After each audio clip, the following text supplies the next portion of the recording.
So this is new.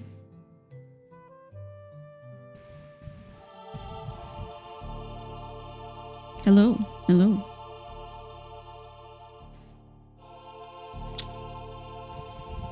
I know I did one of these kinds of streams before where I don't do games, but it's so far back in my memory. I don't know how I started it. What's new? Hi Eddie, welcome back. How was your week? Poggers. Hey Tove, welcome back too. What do you call this? Today we're not gonna be playing a game as I suggested last time, but I think I will need your help, friends, deciding what to do because up till a few minutes, a few hours ago, I was kind of set.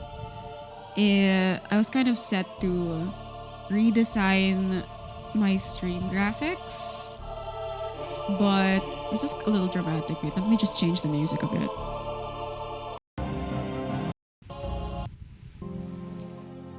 Okay, anyway. Week's good, just got sore arm from getting a shot. Ooh, yeah! How was the experience, Eddie? How was it? I haven't gotten my shot yet because my city is not being very efficient right now. It stung. As far as shots go, that's more or less what I expected to. So, what do you call this? So up to about like a few hours ago, I was kind of set on doing my own stream graphics, but I realized like, for my particular like setup that I envision for myself, it's gonna take a little bit more planning and a lot more like illustration work. So I'm going to have to leave that for maybe a later time.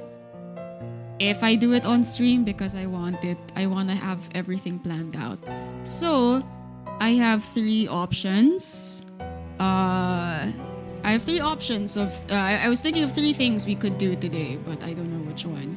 So one is that I actually do have a passion project. I started it about last year. I was concepting an action RPG based on a tarot deck, and so life happened and I let it go. But when I checked my Figma again, because I do all of my designing work in Figma, I found it, and it's pretty comprehensive. It's not done, but I figured one, we could design a HUD from scratch, and then I could talk about the process and stuff. That would be fun. Or the other thing we could do is I have another project where I translated a mobile game, Kingdom Hearts Union Cross, to console. So I did a little bit of research on that, and then I ended up making wireframes for it. That's also something we can skin, and that's also interesting because Nintendo. Hey, welcome to the stream. Welcome to the stream. Welcome.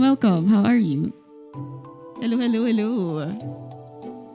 Good thing you're here because I'm not playing games today. We're actually gonna be designing. We're gonna be designers today. You're great. That's good. So what was I saying? Oh, hot. Heard that in your voice too. So there. So I have two projects in mind. One is we create a HUD from scratch. We'll just make an art direction along the way. I'll be walking you guys through like the peg collection process and possibly start on some widgets. See how I translate those pegs into art. The other one is the reimagining to console. So I have a few Union Cross wireframes here that I've already made into a console thing, and we could study the art style of Kingdom Hearts and then see how we can replicate it with this game. And of course, the other project is that we could just make stream graphics, but we could just make it like whatever, like just a random theme. Just give me like a random word, and then I will create a theme, and we can all just watch me do that. I wish I had like a poll bot up. I should have researched into that, but I did not, because again, I just changed my mind like a few minutes ago. Specifically an hour and a half ago. Oh really? Does it work? Does it work? Oh hey! Magic! Thanks, Top. Wait, I'll do that right now.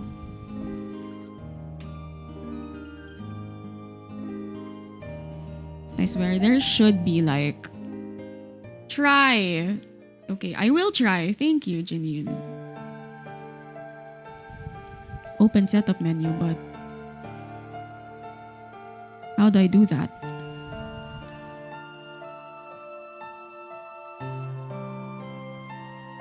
Oh my gosh! Okay, that's cool. Question. What do today? What do today? Yes. Responses, yes. RPG UI from scratch. Oh, that's okay. That's a really long statement. Create. Work on passion project. A.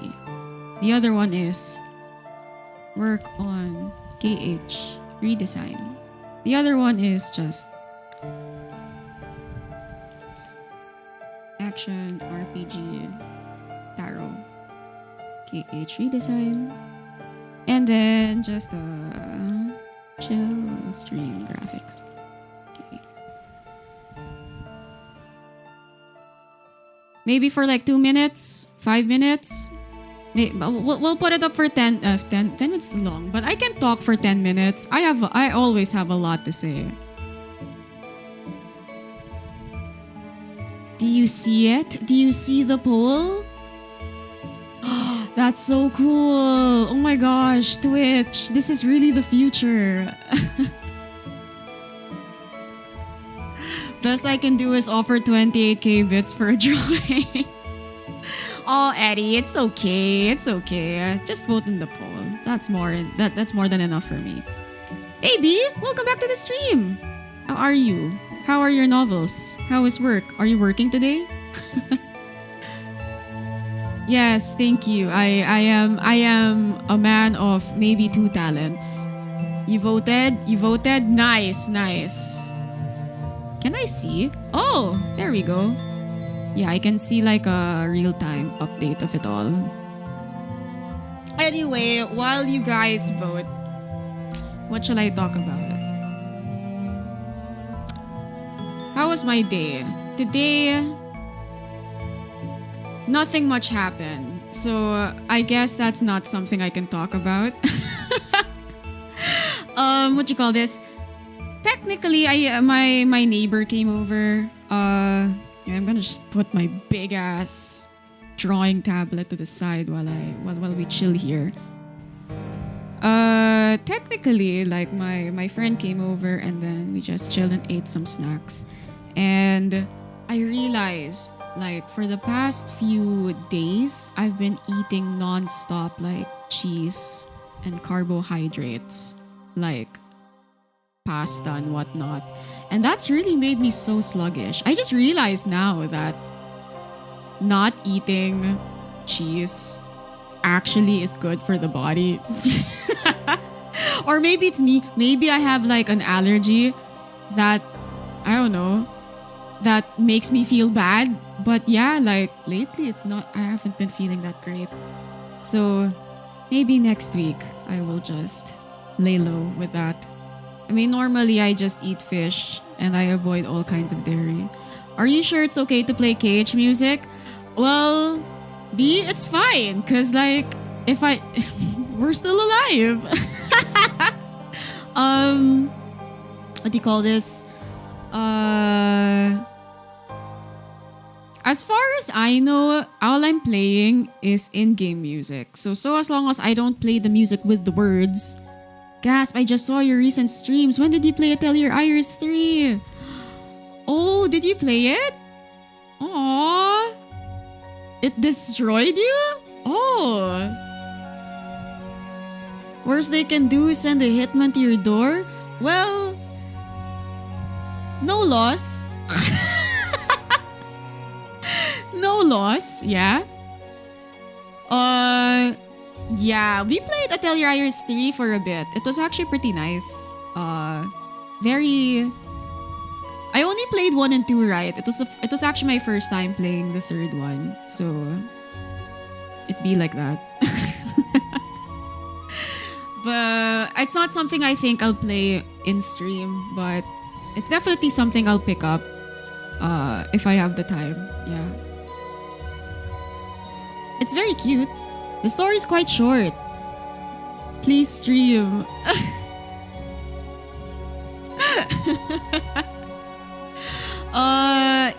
You know what, B? Maybe for you. I'll put it on the list. I mean, I don't mind. It's a cute game. Like, what is our queue anyway? I love you. Love you too, girl. Oh, what is our list? Let's bring it up.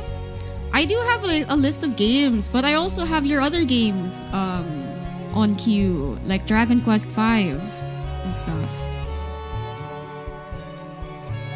Hold up. Yeah, we've got Dragon Quest 3 and 5 here. Let me just move a few games here. I also have Persona 1 and 2, but I feel like those are long games, those are long.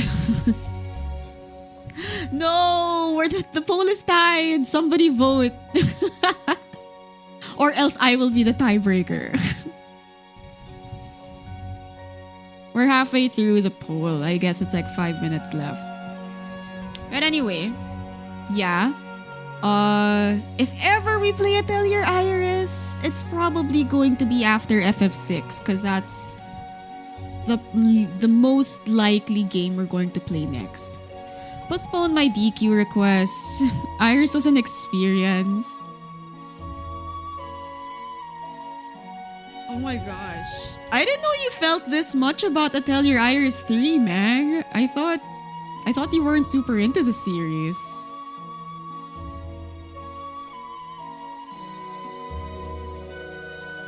Just Iris 3 specifically?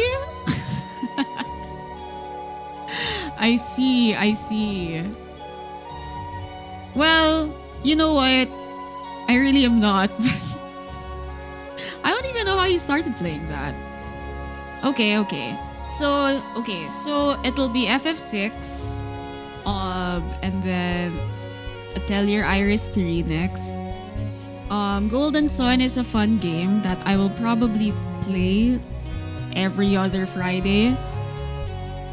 Oh hell yeah! Oh, I know though that it's one of your favorites too. So why not? Golden Sun. Did you miss my Golden Sun stream? Aw, it's okay. Yeah, we tried Golden Sun too. Oh, is the story long? Well, if we play it as a side game, at least we can move on with different games as we catch up. Then hopefully by the end of FF6 and Iris. Oh yeah, oh no. Aw, it's okay, Eddie. We've played a big chunk of the start. So if that's good enough for you, feel free to save yourself some of the story.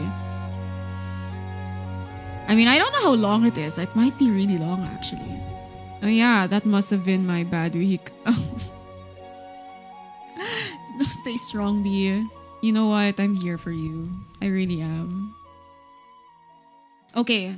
The poll is not ending yet, but it's between the action RPG tarot and the chill stream graphics. Now, the chill stream graphics, I have no idea what to do, so I'm more inclined to do the action RPG one. Do you think I'm gonna get strike for this song? We'll see. We'll see. I don't mind challenging the law every so often. Anyway, yeah. So, FF6 isn't too bad. Mga 40 hours. So it's gonna be like our Chrono Cross run. Don't challenge the law? Gosh, fine. It's fine. It's okay. We're gonna go back to our safe music in a bit anyway. Which is lo-fi.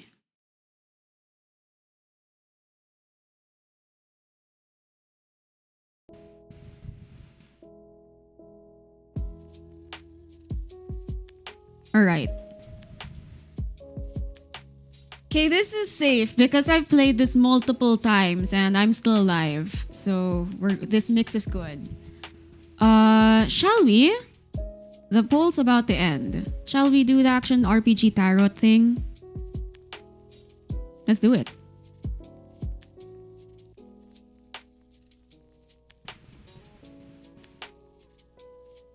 Now, before I start doing the chill UI work,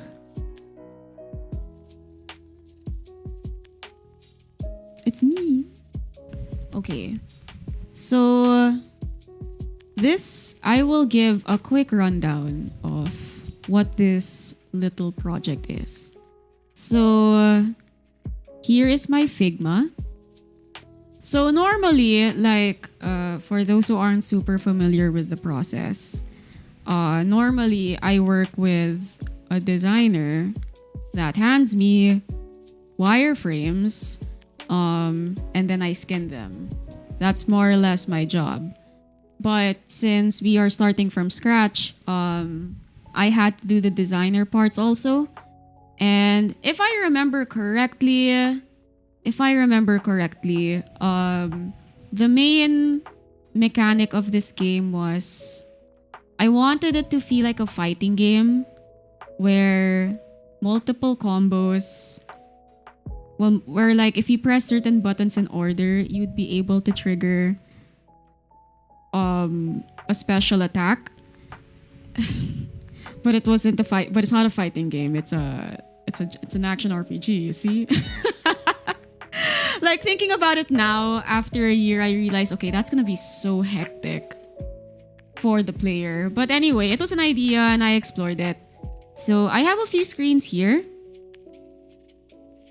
I have a load game screen. It's the usual. I've got the settings, the main menu, and I've got the main HUD here. Artstream! Hello, Ticklebonk! Welcome back. So, to refresh everyone who just arrived, so I'll be walking you guys through like my normal workflow for UI design. So that is, usually I get something like this, right? I usually get a wireframe, bare bones, sometimes. At best, it's detailed like this in a sense that, I've got all the proportions right and the text sizes right, but I also sometimes work with designers that literally are just like, text here. Sometimes the text will be like size 60 and it'd be like, so as long as the speaker name is here, you're good. Stuff like that. But, yeah. It's my job to make the information as clear as possible through like visual design. So I adjust that along the way. Oh wait, do you guys see the whole screen?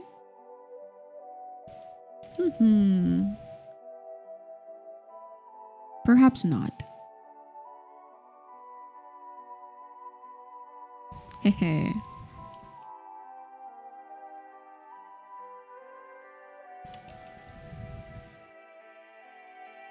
Good enough. Okay. So, taking notes. Oh man, I'm nervous now.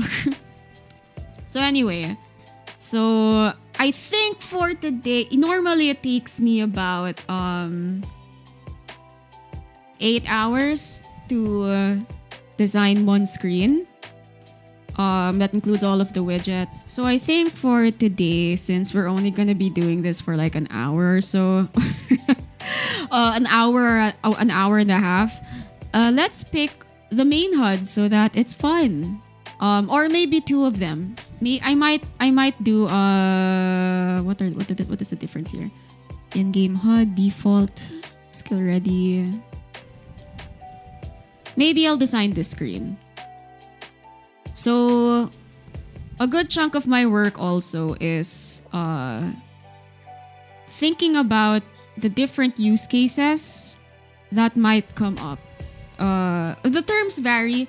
I've worked with people who say states instead of use cases, but they more or less mean the same thing in such a way that, let's say this is the default screen, and then I have to think about, okay, what will the minimap look like if there is if you're in a large map that goes beyond the minimap square, what will it look like if you're not in if it's disabled, chuchu like that. So ayan. Yeah. I have to think about those things. Or like, what does this button look like when it's activated? Will it ever look activated at all? Will we have states where the HP bar will glow red? Is that effective? My job is more or less asking myself that question, and I'm just talking to myself the entire day. Oh, J-Card! Welcome back! And thank you for the resub. I really, really appreciate it. How was your day? Today I'm just, chilling, designing. Hope you enjoy this. It's not really a game thing. We're designing the game. So anyway, given this, normally like with this Figma, I will just download it. And then I will plop it into my... Oh my gosh, my files. Oh, good thing you guys didn't see my files. I will just plop it into my software of choice, which for today is Affinity Designer. Because, once again, we are against the Adobe supremacy in this stream. Char. I use the Adobe Suite for work, but I would like to support other softwares if I can. Just finished a 15-hour subathon? Oh gosh! Congrats! Omedeto! You made it! Gosh, it must have been so tiring. I can barely go through a 3-hour stream, Alright!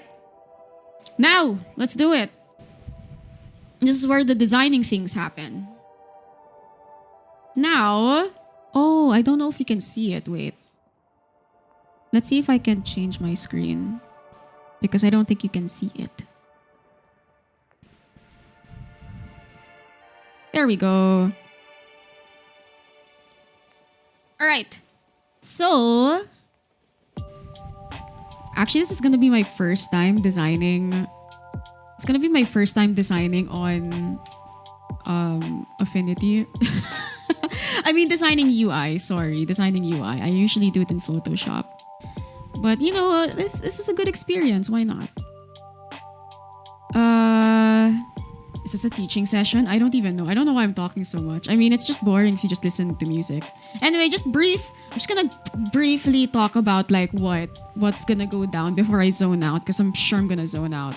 So, at the early stages of the game, when there are no 3D graphics to input, I really just work with what I have. So, it's good practice to make sure your UI design is flexible, in a sense that you have to be prepared for anything.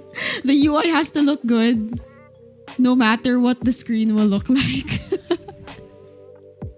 At least that's my attitude when we're first starting out. So it's good to have like a good mid-ground color to kind of set the tone quite literally.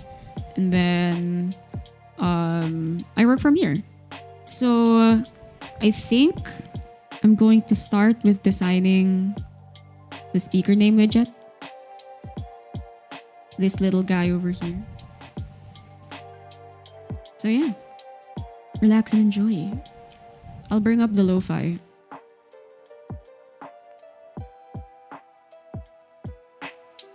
Do, do, do, do, do, do, do, do, do, do, do. Hey Jack, welcome back. How are you? How are you? How was your day? It's a Friday today, isn't it? Whack.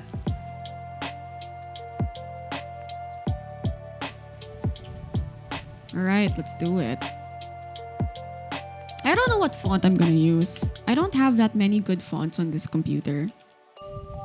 Let's say if I'm gonna have to make it readable. Oh, I downloaded a bunch of cute display fonts and I never get to. No, Top, no, we're not doing that. For one, that's not free. That's not a free font. And I don't have a paid version of that font. Oh wait, I was gonna crack a bad joke. Anyway, I have like a few cute display fonts that I never thought about using in UI. Maybe this is the time. Maybe since it's a passion project, I can just make something as unreadable as I want. Give me a random name. Coconuts.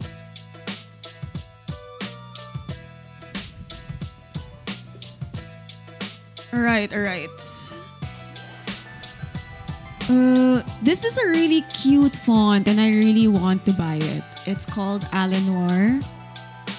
Who's the font designer? Let me just quickly check. Alenor font.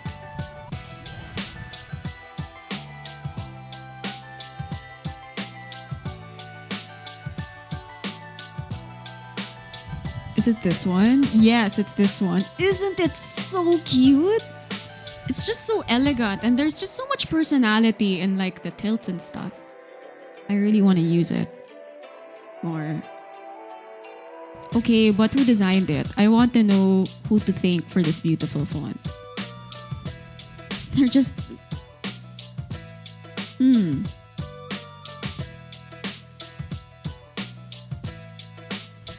Okay, buy it here. How much is it? Type Temp Studio.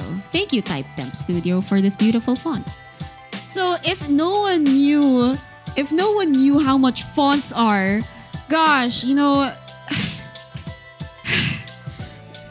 really appreciate font designers. And I really wish I had $500 to shell out. But okay, so for those who normally do branding, you could buy the $20 discount price. But as a UI designer, I will have, if I wanted to use this for paid projects, paid games, I'd have to avail of the app license, which is $500, man. It's $500. It's so beautiful. But alas, my wallet, I can't get you just yet. Eventually, I want to be a designer that can actually buy these licenses instead of relying on like company budget. Alas, that is a dream for far away. That's the faraway dream. Anyway, this is a cute font. Not sure if it'll be super useful for UI though. So maybe not today. Bagnard seems like a more readable option though, because as you can see, like there's not much differences in the line weight. Yes. As compared to like say Alenor, which gets really, really thin. So I think I might go with Bagnard.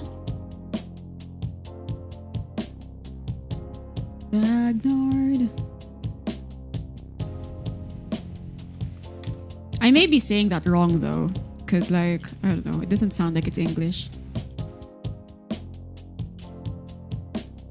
Normally, maybe we can just to be safe, we can add an outline just to ensure its readability from afar.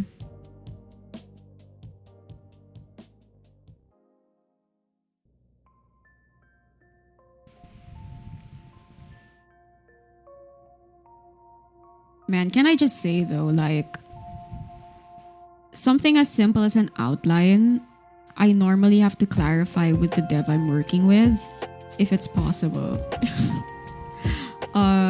In the current project I'm working on, the dev can do it. He said like, oh yeah, you can do this in Unity. But in another project, I was saying, hey, can we do this? Can we do this outline? Soft? And then he was like, oh no, you're gonna have to export a separate shadow for that. And I was like, oh, that's whack. Yeah, normally if when you do UI design, it would be good to learn the limits and it's good practice to get to know the dev you're working with, so you know what they can do and what they can't do, just so you can avoid the unnecessary problem of adjusting a design because the dev can't do it. Saves time and stuff. So for now, I think I'm gonna Unity gang. I know, right? Boo, Unreal, booed. I don't know. I mean, I'm saying that lightheartedly. I of course have never touched Unity nor Unreal. I've touched a little bit of Unity. I've learned a little bit of UI implementation and stuff. But that's just like very like bare bones basic. I made a button work in Unity kind of thing.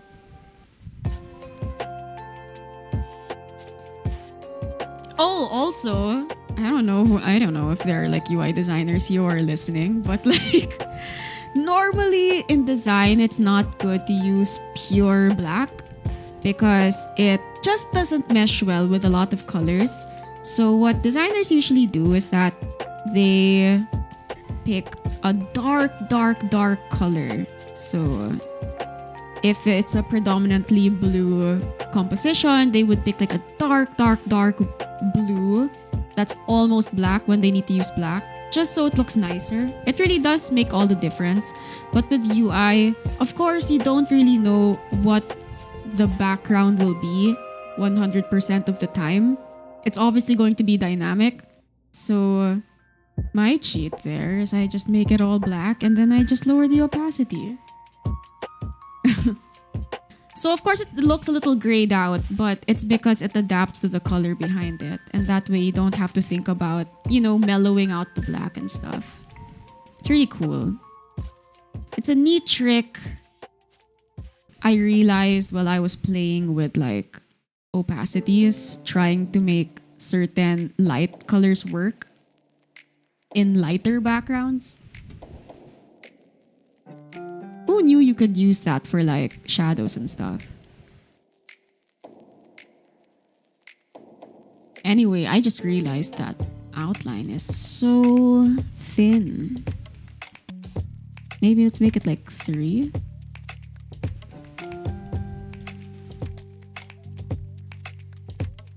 Yeah. Looks really thick now, but it's only because like we're zoomed in so much.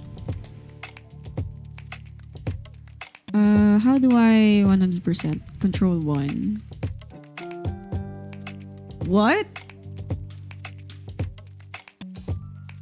What size of the what size is this canvas?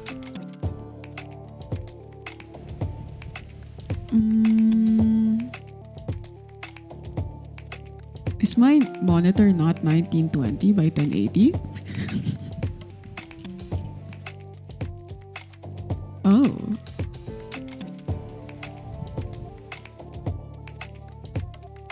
Is there a... Okay, usually in Photoshop, you can just make the whole HUD of Photoshop disappear by pressing tab. I don't know how to do that here. View. Studio. No. Warp? No. Toggle UI? No. Is that it? It's kind of...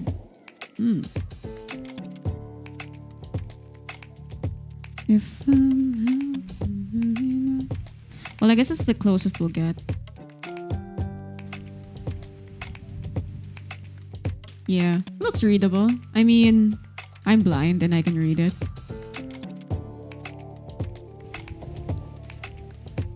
Save document. Whoopsies. Look at my files. I'm just kidding. Don't look at my files. Shh. Okay, now let's do the fun stuff, shall we? Making the actual widget. I'm thinking I could do something similar to Fire Emblem, 3 houses in particular. I really like the UI of that.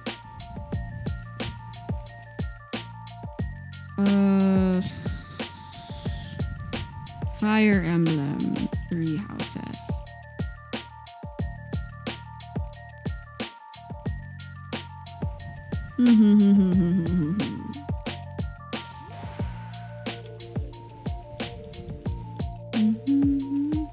See, like the dialogue box is so pretty.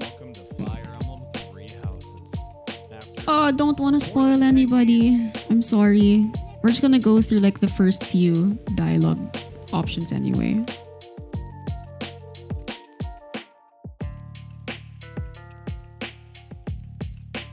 This is actually pretty much my work. If I don't know the game, I sit and watch playthroughs of the game. Oh, I like that. Wait, can we see that? Oh. I think that's not even like an additive shader. I think this active state is quite literally just like a blue feathered ring.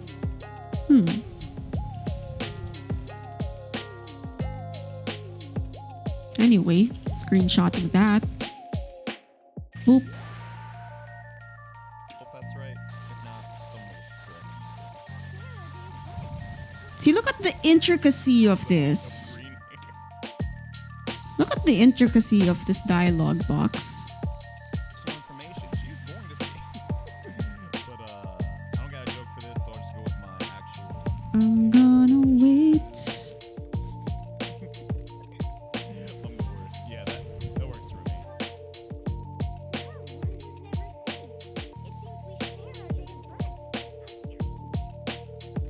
Okay, that's enough. That's enough referencing for me.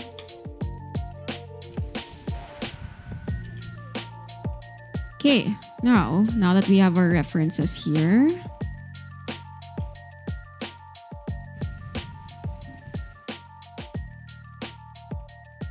I know in love dialogue boxes with the portraits, especially when the faces are so expressive. Yeah, like when the art is good, you know. Show it off. It would be nice. It would be nice.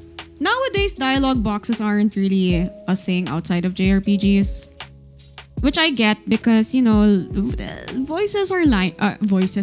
What the hell? Lines are voiced now by actual VAs. And a lot of these dialogue boxes just supplemented, you know.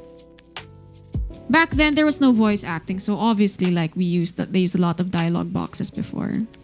But now, not so much in the AAA sphere. Oopsies. How do I select? What is the marquee tool here? I guess there's none in Designer.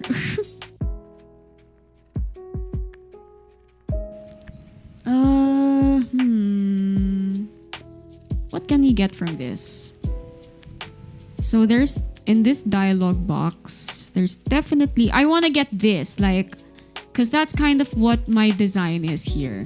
That in this widget, there is the text box, and then the portrait will be here, and the portrait should look like a tarot card. Tarot. Tarot. I don't know how to pronounce tarot.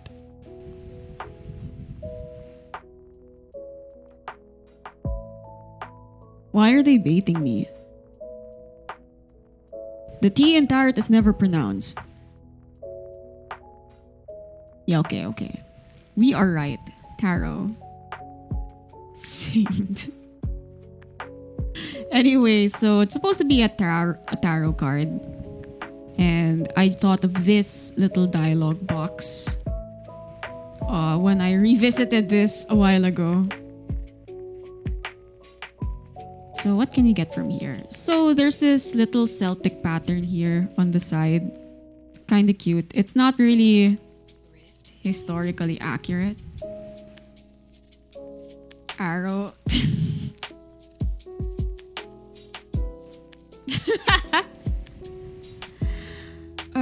It's not really particularly accurate to anything. It's just a bunch of cute lines that are made to look like Celtic stuff. There's also a little bit of shadow underneath. Okay. There's actually a lot of texturing going on in this screen. Who would have thunk?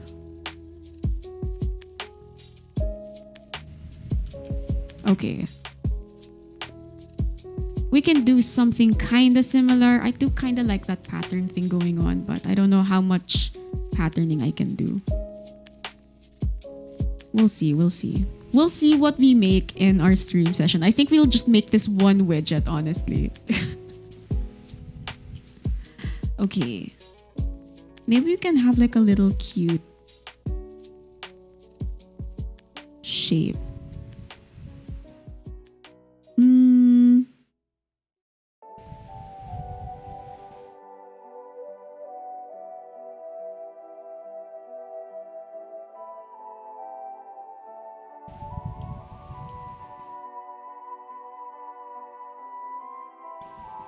Can I warp it? Convert the curve. There we go.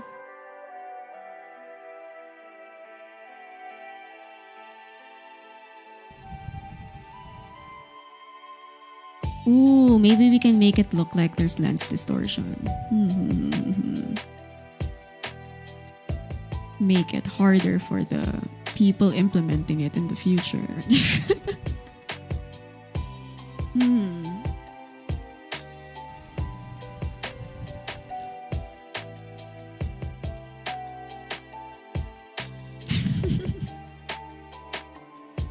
Well, I don't even know if this is going to be like a thing later on.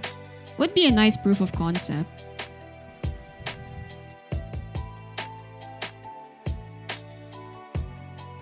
Nah, let's not add the distortion yet. Let's finish the widget.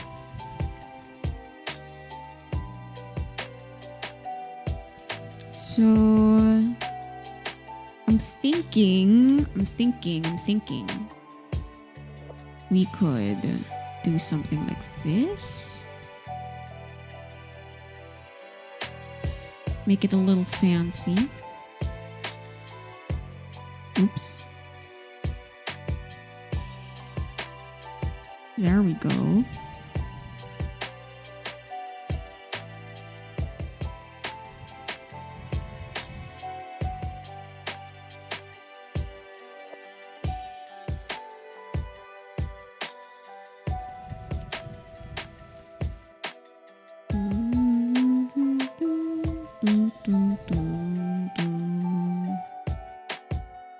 Maybe if this were Illustrator, I would just use the Make Shape tool.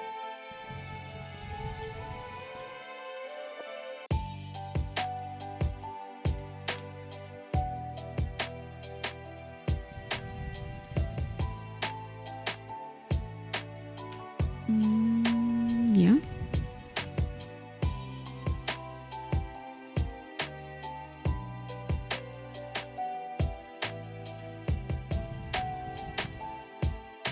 Then we can make a cute little design here. But I don't know what cute little design we can make.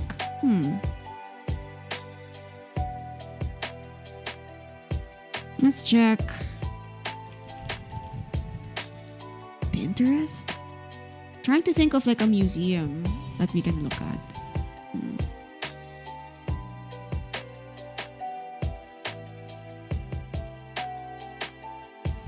Maybe something like this, yeah? How to draw a Celtic knot. Ah.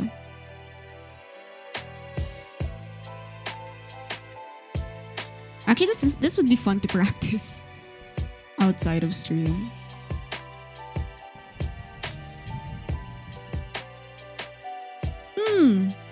We could do this.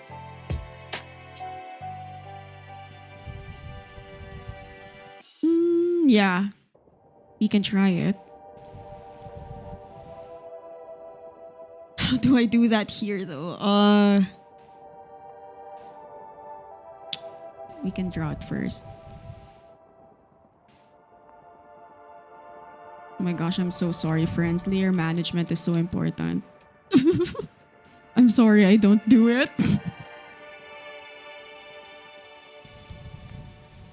Okay, this is...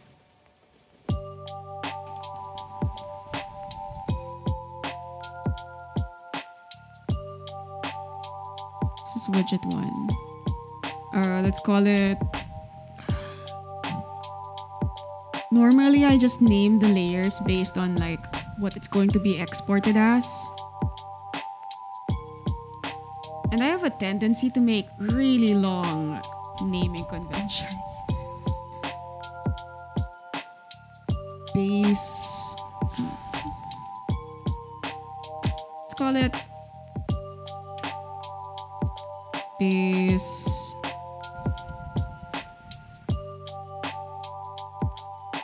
dialogue 0. I have no idea why programmers start with 0 and not 1, but I'm rolling with it. I've learned to roll with it.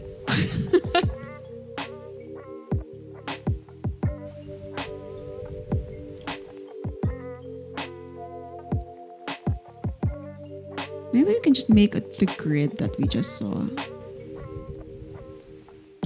Maybe like a 4x4 grid.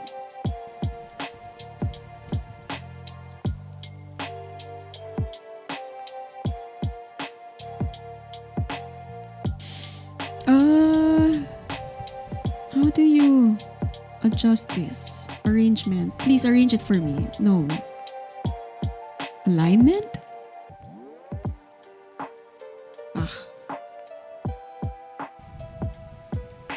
Whatever, these are just guides.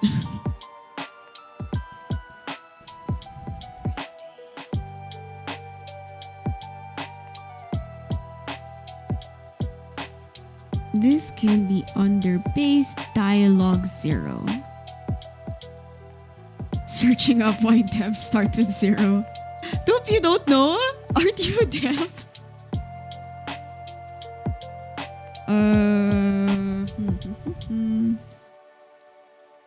It's drawing time. I just blindly accepted it. Ah, yes. Glad to know we're all in the same boat. Can I draw here? Surely I can draw. Okay, yeah, there we go.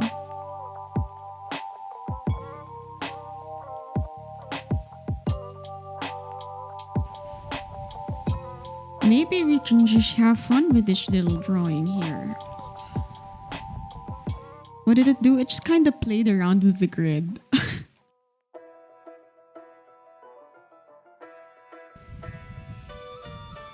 What is that?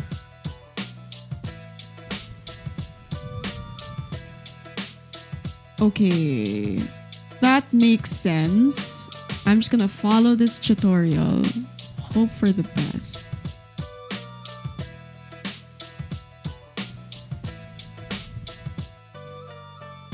Oh wait, no, I'm using the grid wrong. Haha.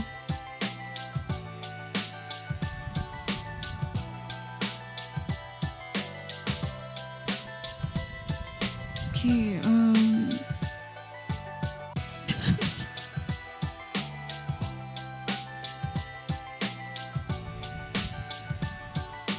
boop, boop. Looks legit. Oh, I'm already wrong.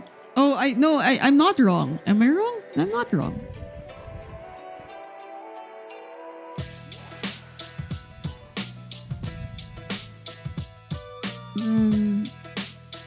Kind of did something like this.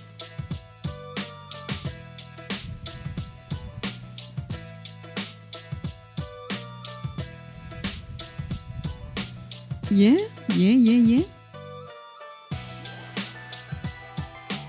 Oh, and then okay.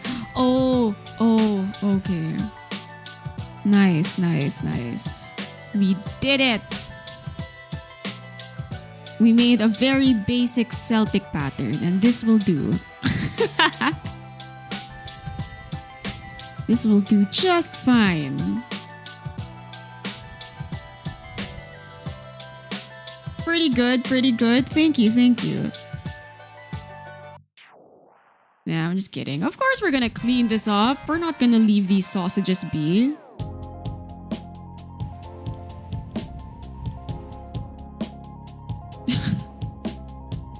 Not the cleanest thing I've seen before, but you know, good UI, it's not necessarily the flashiest one.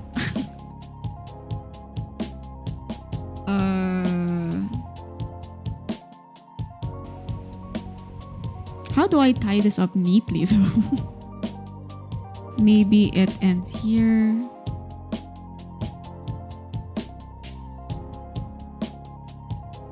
It'll wrap around.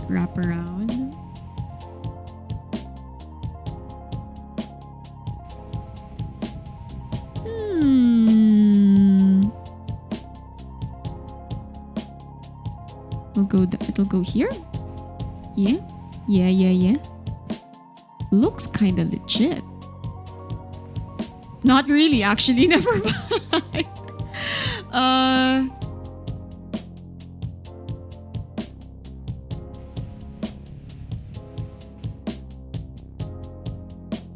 It can kind of fold over. I'm just trying to see how I can adapt this design to what we need.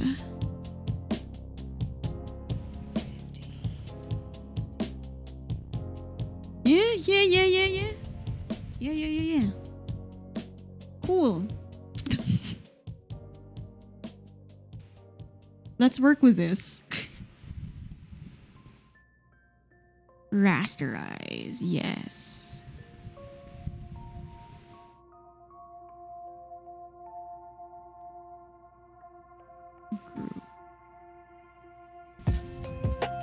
We will group and rasterize, then we will call this guide.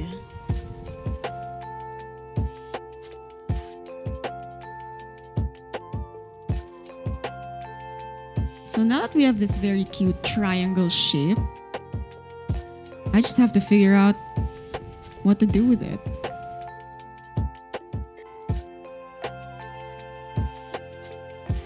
Maybe... Yeah? Put the little noodle there?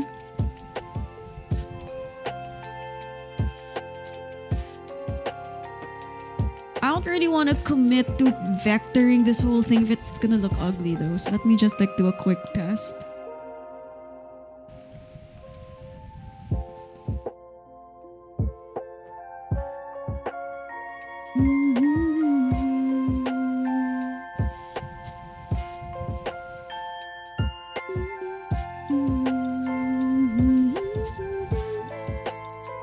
Dun, dun, dun, dun. Dun, dun, dun, dun, dun. Dun, dun,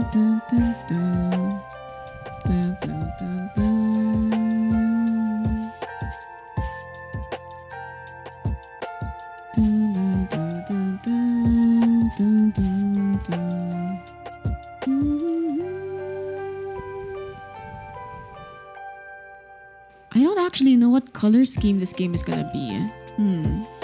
What do you even think of? Like, what color would you think of if you think of tarot cards? Like, I'm thinking of a regal purple. Because it's like a royalty color.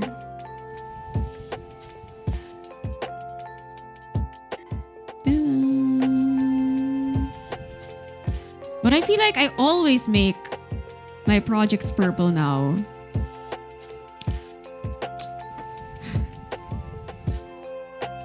I feel like when you work on a project for so long, everything you do just reminds you of it.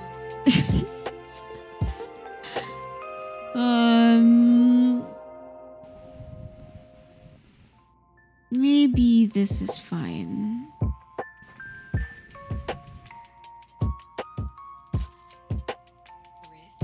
Oh, maybe you can do something dark. Is that your favorite color? No. No, not really. My favorite color is... Well, some people will argue with me that my favorite color isn't a color, but it's white. I do like a nice warm white. But if I have to pick a hue, it's probably yellow now. Which won't be a bad accent color for the gold stuff. Yeah, this is working.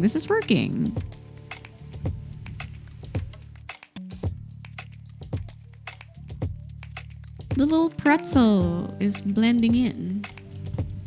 We just need to add a little bit of gold detailing to make this blend in more.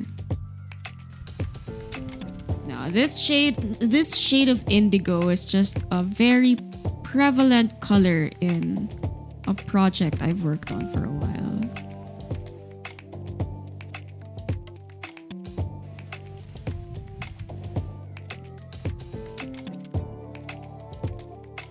Let's call this metal pretzel. Oh, well, this is gonna be part of the base dialogue, I think, right? I don't think, do we want this to be an asset we would theoretically use over and over? Yeah, sure.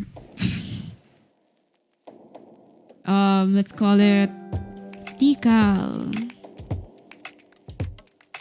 UI, decal.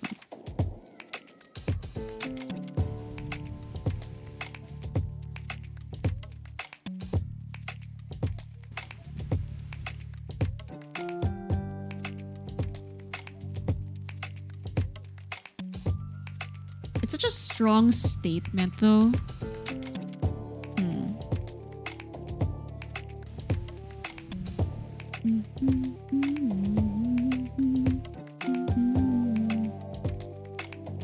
Maybe we can just make it rounder. Yeah.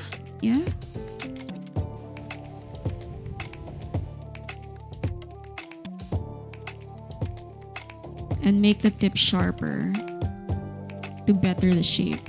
Yes.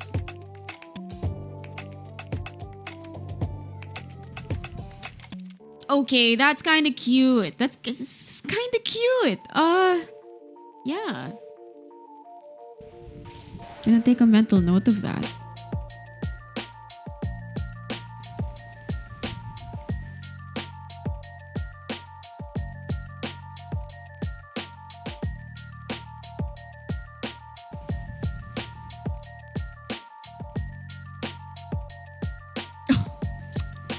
What can I say? Well, of course, it's not much right now. It's not much. And to be honest, like, the final product of UI is never really a lot.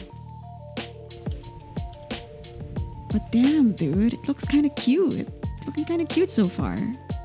It's a good dialogue thing we can make the character say. Let us get a line from Oscar Wilde, one of my favorite classical writers. From Portrait of Dorian Gray. Gray.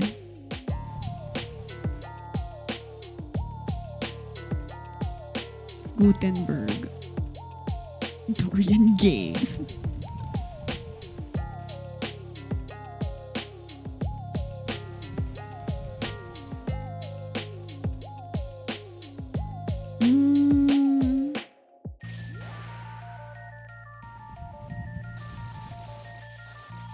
I hate the way you talk about your married life, Harry.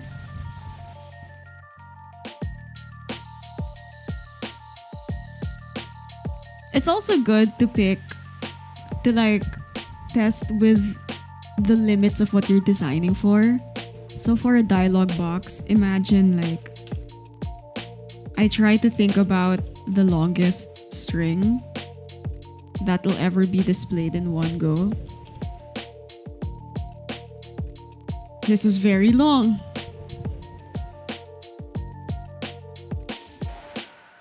Oh, I actually I don't mind this font as a UI font. It's kind of cute.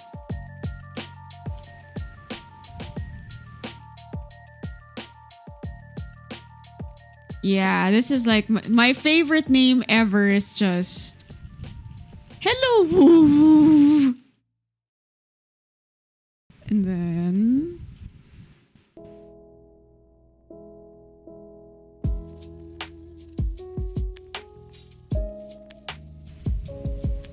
let's not make it harder for ourselves though. Let's not use a very long string.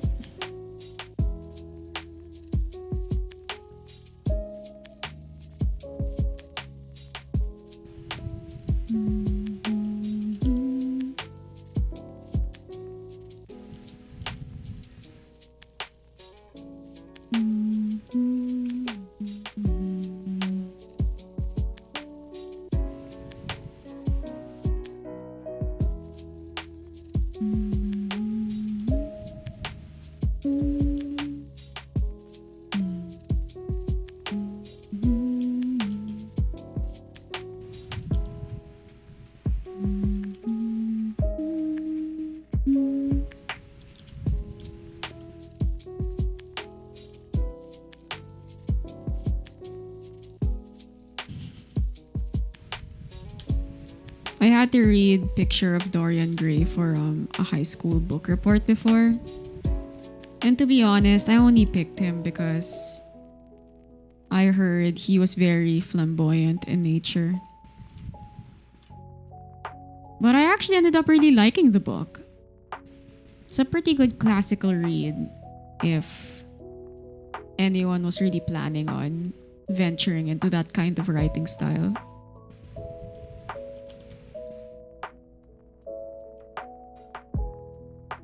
I know it got adapted a bunch of times also before, but didn't really think about looking into it.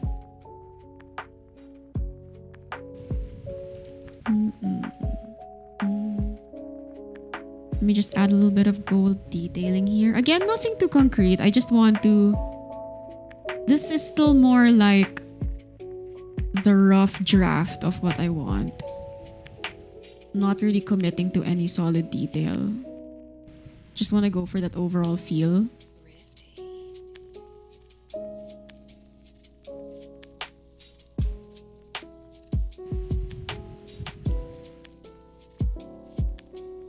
Maybe just a line. Yeah.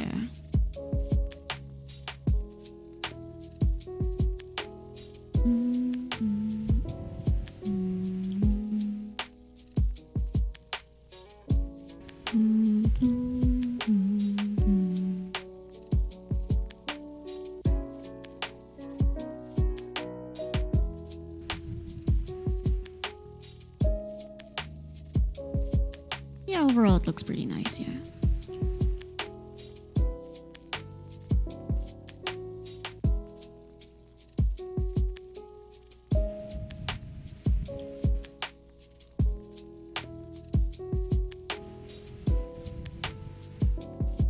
Who's saying this? Basil Howard.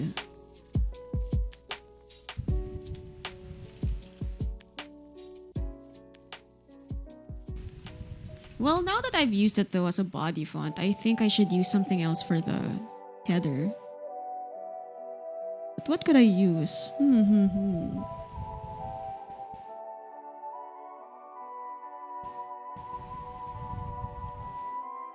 Perhaps Besley.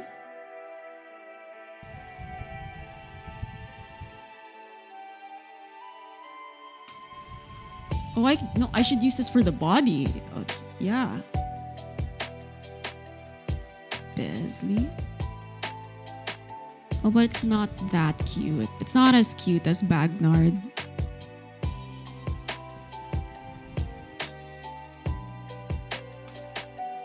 Nevertheless, oh, it's so wide.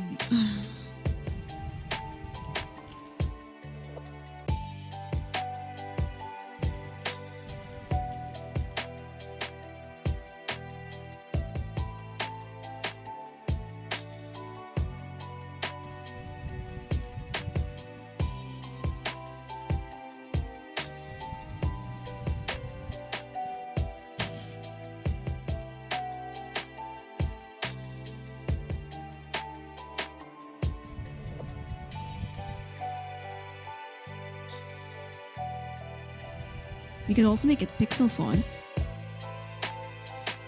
I bought this pack of pixel fonts made by Chevire, another UI designer.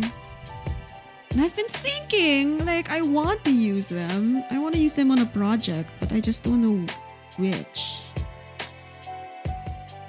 Especially these like very expressive pixel fonts like Lantern. Ain't that cute? Like that would be a very good font for like say a magical girl kind of game.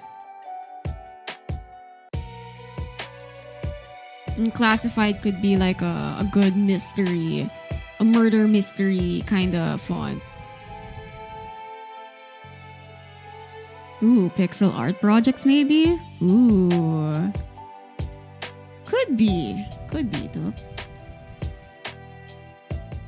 Well, as far as I know, I my abilities only go up to the dialogue boxes and the UI. But if you wanted to make a game, just let me know.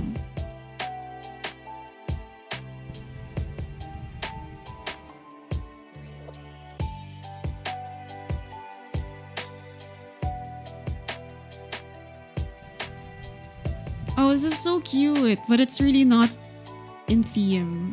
But it's such a cute font. Oh. You know, I genuinely spend like a proper work day looking for fonts for a project. Font name of the cute font? It's called Coiny. I think this is free. Coiny font. This the one. Coiny free. By Marcelo. Don't know how to pronounce that. Magales?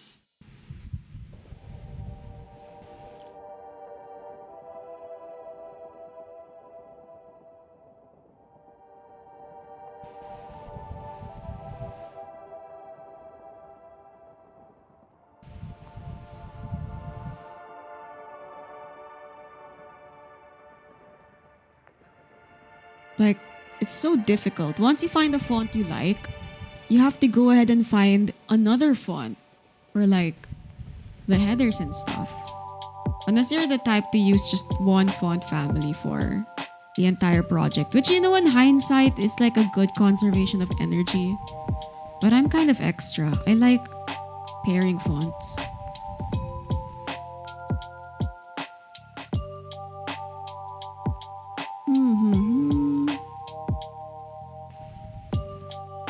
It's in Google Fonts too. Oh, that's great. So useful.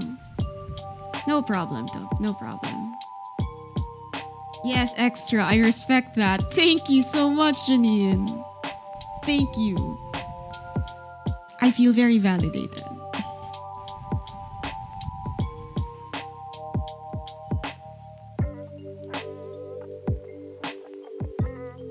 Oh my gosh, wait. I have to really manage my time on this stream. I just can't keep looking for fonts the entire time. Maximalism as in, I agree. Down with minimalism. We only want unreadable fonts.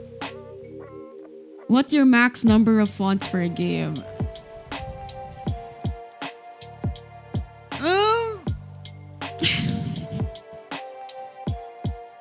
Ideally, there's only...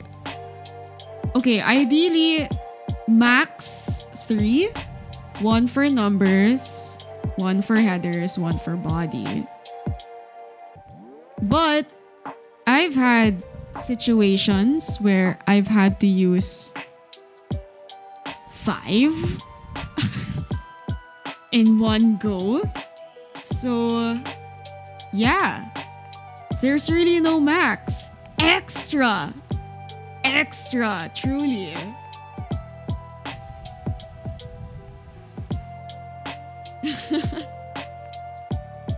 Oh, but in the end, anyway. Can't talk about it that much. But it was a welcome challenge for me. I'll say that.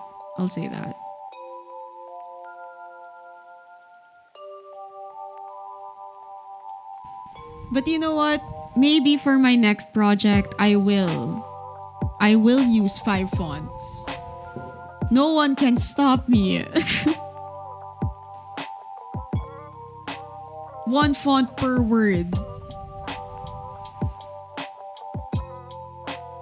Okay, I really have to commit to a font.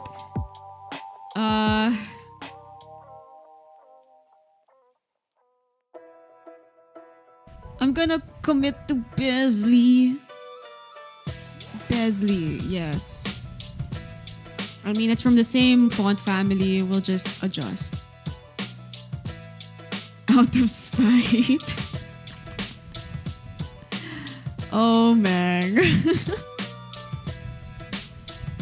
Did you know there are actually brand manuals there are actually manuals from Xbox and Sony for accessibility, and apparently the smallest ever font size you'll ever use for a screen should be 24 point, which I thought was kind of big back then, but now that I've worked with other games that go up to like 36, 24 does sound so small. What program are you using? Oh, I'm using Affinity Designer, Janine. I'm trying not to use too many Adobe products on my stream. Mainly I just want to support Affinity because, it's pretty good. It works well for me. For what I use it for. So I want them to be a solid contender against Adobe. Oh, lovely. Yes, down with Adobe. Charot. Me? I hate Adobe. Charot. I mean, no doubt they're really the industry standard, and it shows. I know, but give them competition. Oh, why did you stretch like that?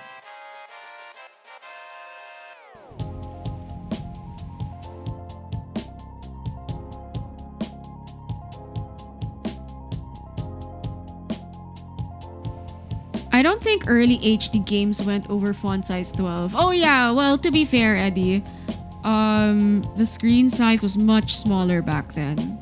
There are guidelines of 24 point and up. That's for 1920 by 1080. And they require you to use at least 30 point for 4K and up. Well, at least that's what the Xbox accessibility manual says. I'm not sure about the nuances of the Sony one. Adobe knocks on my door. Open up. The first generation full HD games? Oh, maybe. The font sizes were pretty small, I will admit, Eddie. Hi, Meeks. Hello, in yours. Welcome to the stream. Welcome to my design stream. Very nice. We have a lot of designers here. Hello, hello. A lot meaning you and Janine. What you designing? Oh, currently I'm starting out the skin, the HUD, the UI design of this passion project of mine. So the premise is that I'm designing an action RPG, sorry, and it's based off tarot cards. And yeah, generally the idea I had last year when I made this was I wanted it to feel like a fighting game and still be an action RPG. Oh, hot. Yeah, like I imagined you could change, because you know how like some games, a good example I think is like Nier Replicant, where you can change weapons on the fly just by pressing a D-pad button. So you could switch to two-handed to one-handed to spear, and then on the functional keys, like the X, triangle, those buttons, you can deal light and heavy. So that's kind of what I was imagining in terms of mechanics.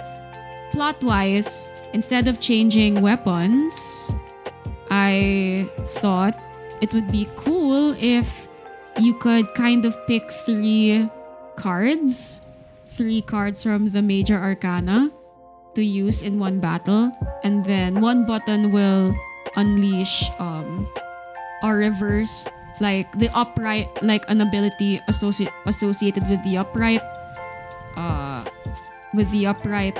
orientation, and the other button would be the reversed orientation. It's kind of cool. It's more like Mages the game.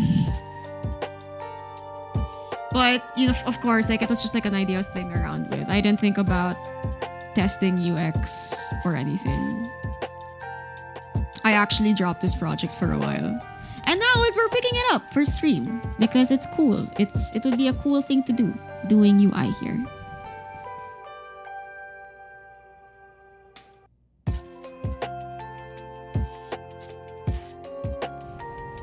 Oopsies. Maybe just like a little detail here. And then I'll already put a shadow. Perhaps a bevel? No, that's too much. We can't get ahead of ourselves.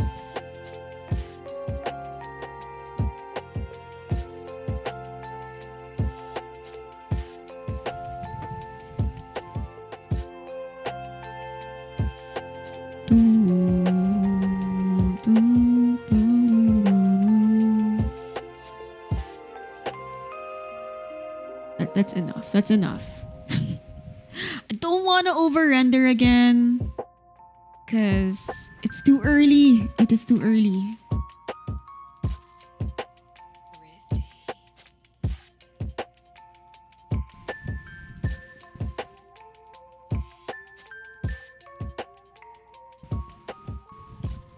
I mean, is it big? I mean, this doesn't feel big at all. I feel like this is very small text, despite it being 24 point.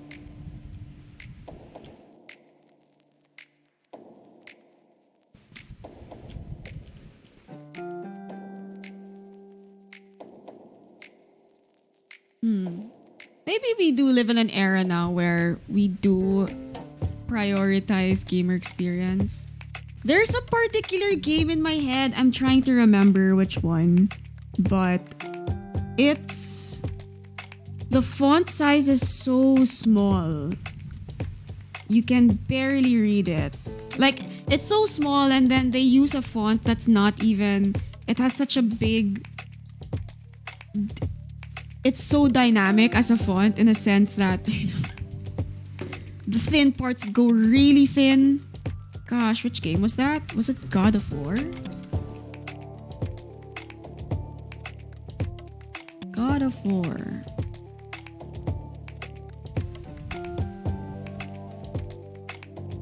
Or was it Witcher? I think it might have been Witcher.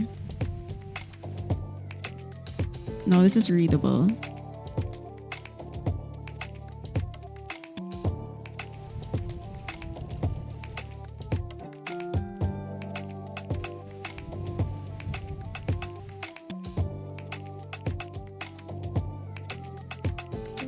Might have been this one. It's tiny. It's not the most readable game.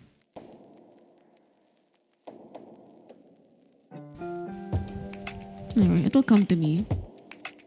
But yeah, while there are guidelines of readability, not all games like to follow it, unfortunately. Which is sad, cause don't you want everybody to play your game and enjoy it?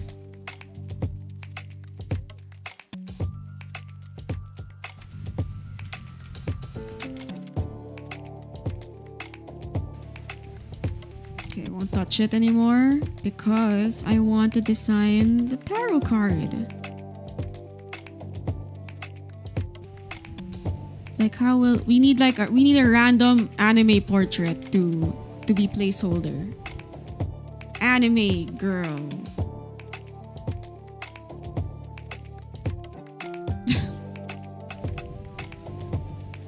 Why is it all Genshin Impact? Okay, this girl seems okay.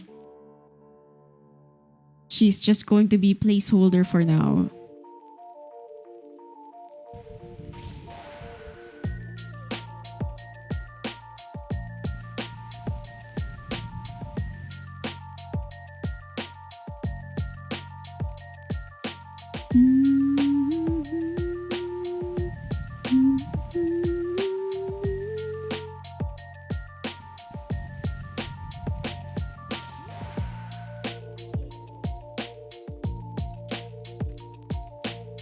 My favorite theme. This is my favorite theme from FF7.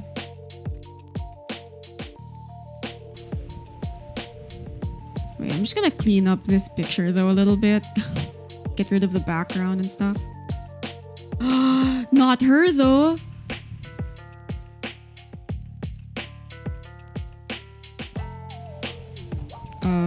Rasterize.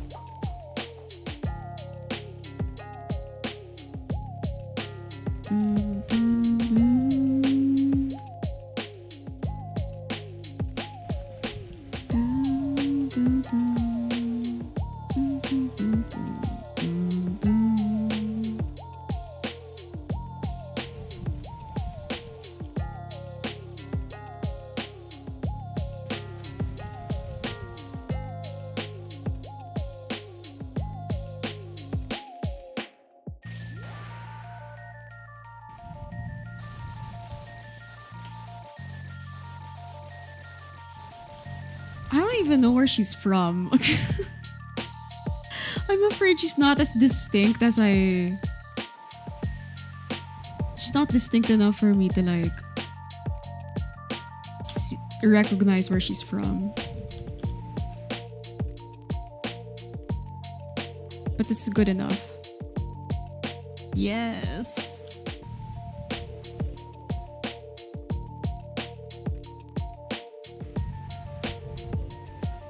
How big do we want the portrait, huh? Like that-ish? Yeah.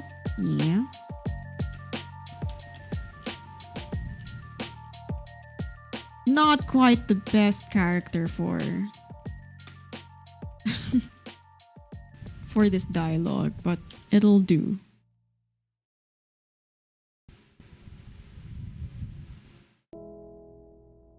Oh, but if we want her to be this big, like if we want to see like the bust,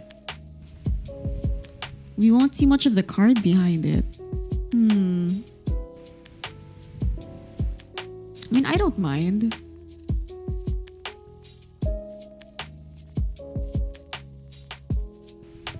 me turn off the background a bit.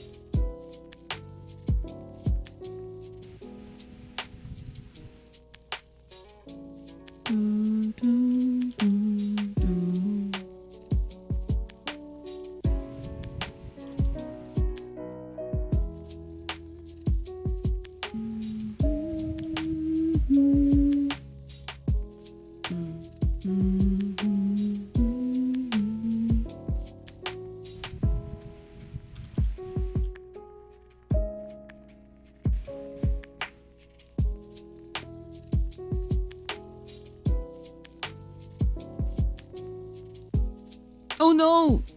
I didn't move my layers properly.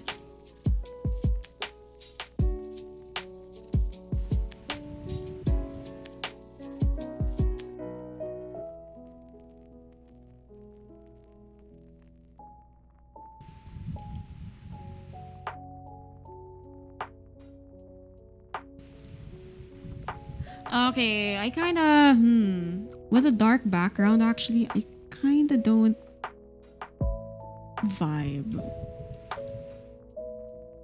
with the purple back. We can lighten it up.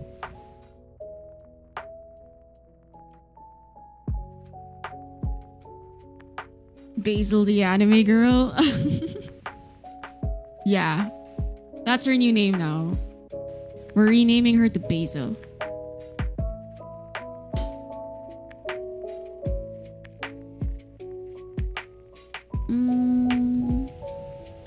Let's use a neutral gray.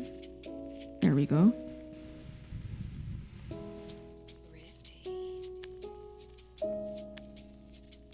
I feel like I've designed an exact same widget in this color scheme.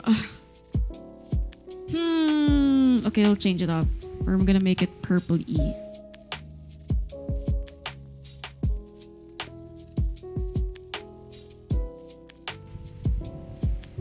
Pink? What color have I not used?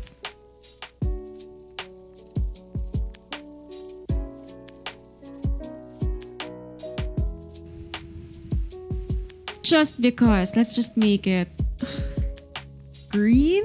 Green and purple? Is that weird?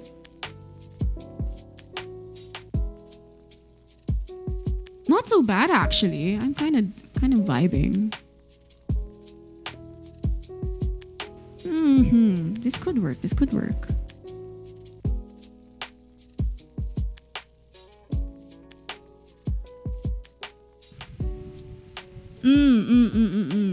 Yes, yes, yes, yes.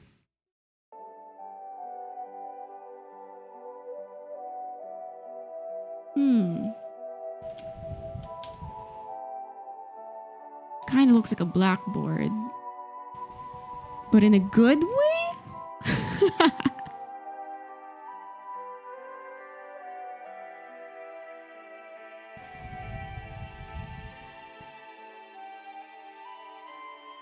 Oh my god, an hour and 30. Okay. I'm telling you guys, we'll finish one widget approximately by the end of the stream.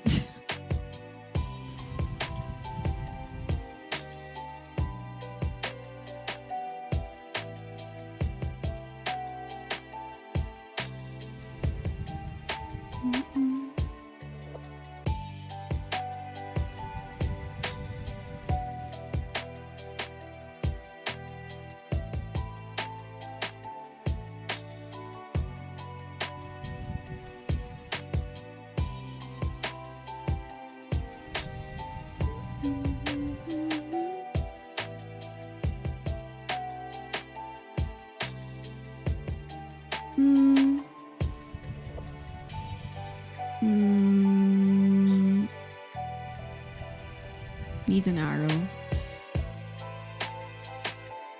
You know how like there's always a little triangle arrow at the end of every dialogue to show that the dialogue is done? We could make this fancy though. We can make it like a nice diamond.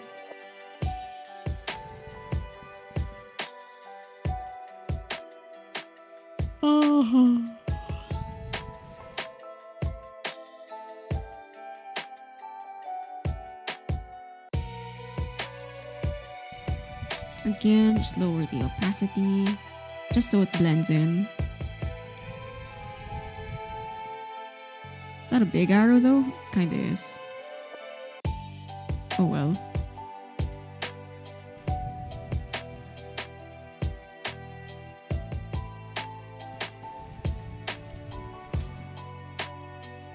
Yeah, we got the shape down.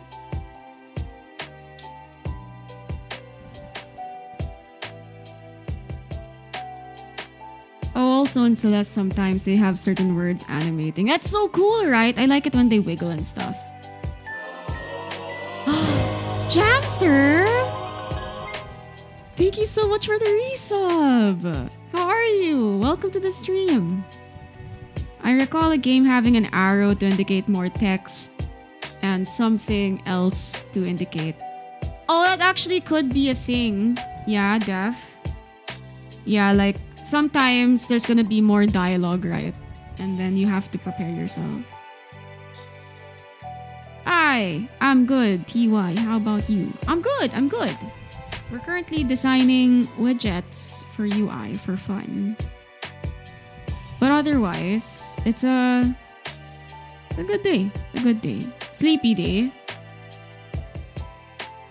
Again, I think I ate too much pasta.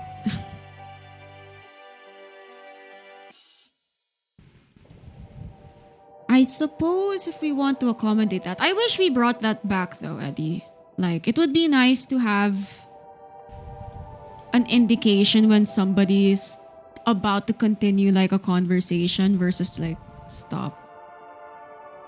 Versus like you see the arrow and you think, okay, this is the last thing Dimitri's gonna say.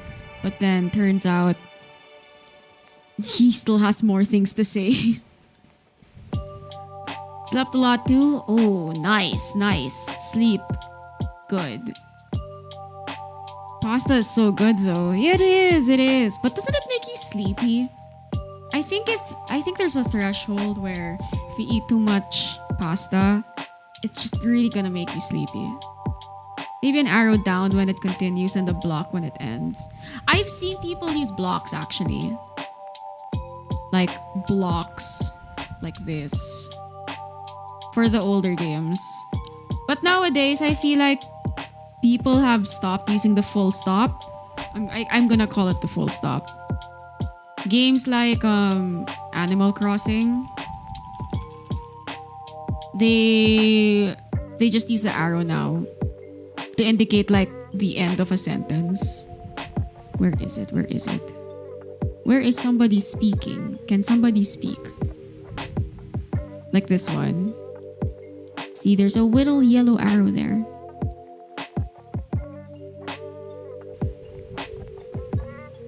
Yeah, looks like that's the replacement of the full stop now. 4 bowls of pasta, gang. You do YouTube. That sounds like a good time. Honestly, pasta.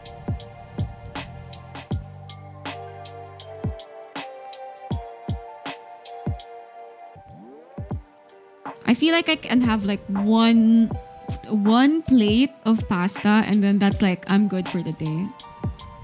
But you know what? Take that with a grain of salt because I'm tiny. I eat like a fourth of what an average human eats. I don't think it's a replacement. I don't know. Or an arrow that wiggles up and down when there's more. Oh, that's cool. I like that idea, Eddie. I'm taking note. Oh, actually, that's nice. I like that. I'm gonna take note. I'm gonna take that note somewhere. Where is my notebook?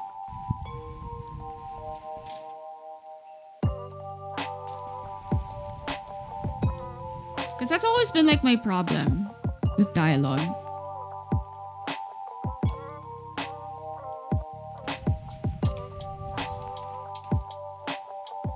Arrow wiggle.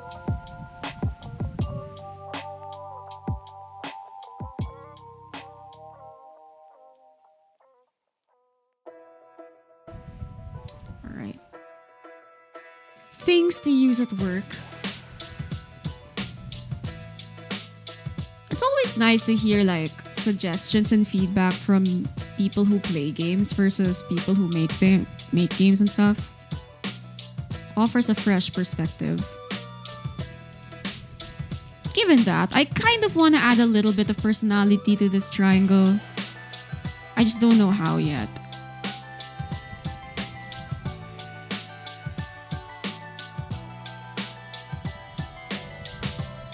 Maybe we'll just like make it a little pointy. Hehe.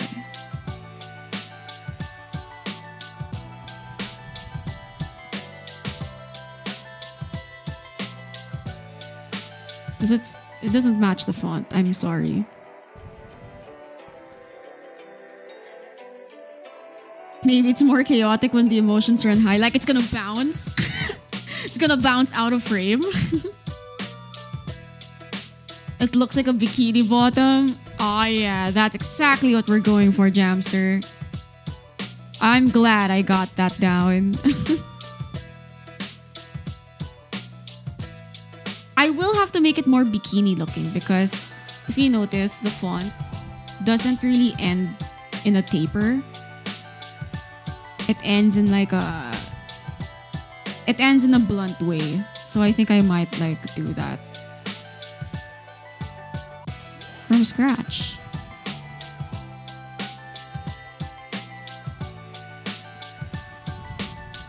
So it really will look like a bikini bottom now.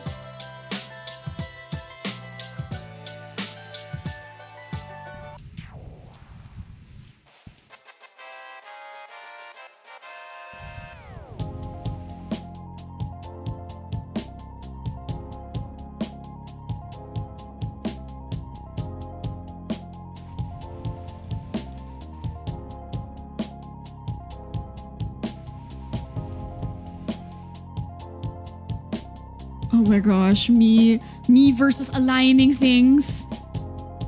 Then make the top two? Why not actually? Why not, Jamster? I will find a use for the top.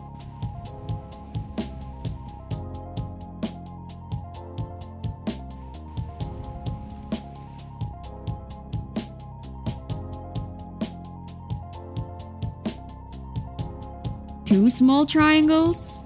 Oh, why do we need two? Why do we need two though? Oh my gosh, is this the center? Oh my gosh. Okay.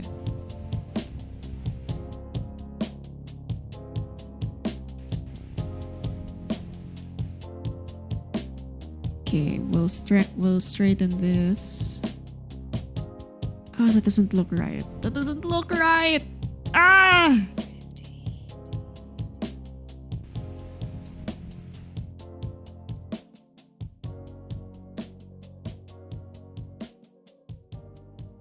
Like this? Oh, you know, I have used this for like something else though. Look, it's a halter top and a bikini bottom. Cute. I mean, this could be used as like, say if you could backtrack a conversation, you could go up and down. But you know what? Flipping it made me realize that this is not straight. This is not aligned properly. Oh! Gross! Oh! They're not aligned! Oh, wait, no, I'm gonna have to fix this.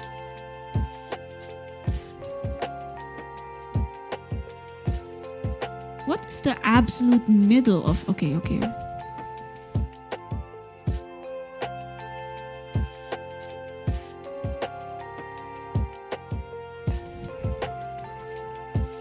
We're good. I just panicked for a second, but it's all good in the hood right now. It's all good in the hood. Well, not what I had in mind, but it works. Just flip one of them horizontally, easy. then no one will know. Oh my gosh, I don't even think this is aligned yet. Oh no, it's not. Okay.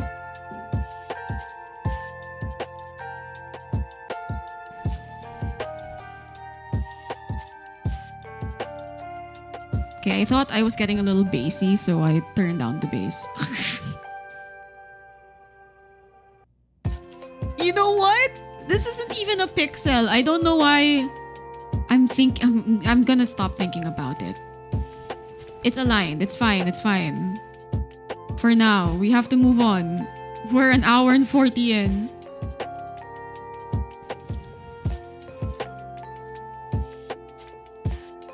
Okay, so we will call this our...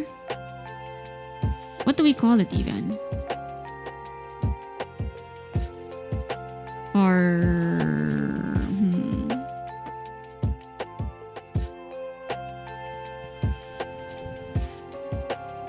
Dialogue or full stop.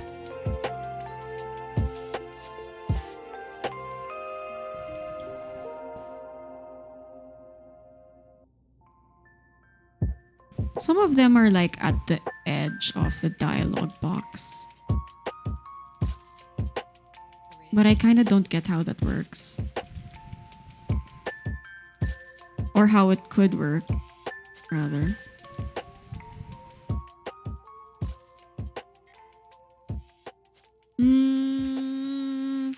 It's not... Oh, I guess we should put a hotkey here, right? To indicate if you could backtrack. Like a little visual novel.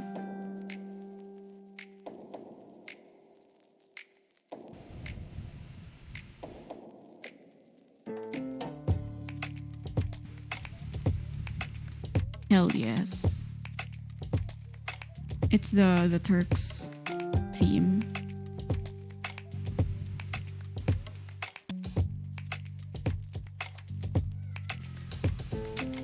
Okay, quick hacks. Let's make a quick button. Bevel. Inner. Soften.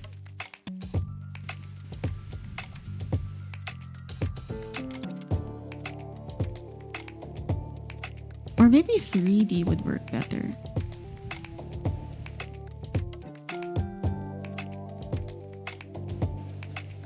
Yeah. Inner glow.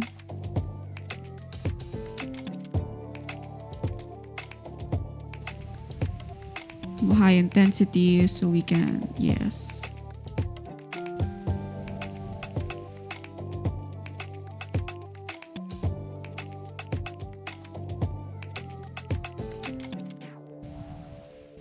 Lower opacity.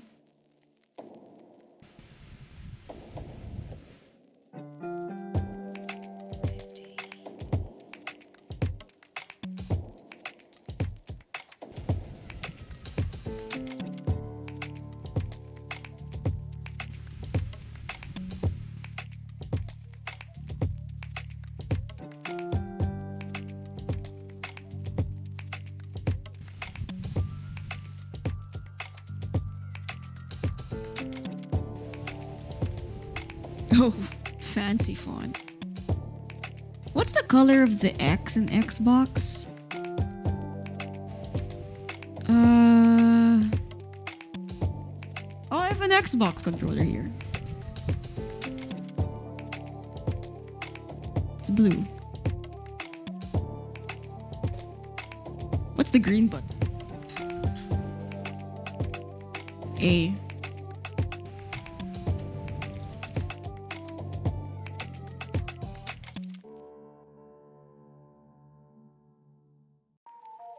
It'll work. It'll work for now. Once we have all of the elements in place, that's when we can start like refining it.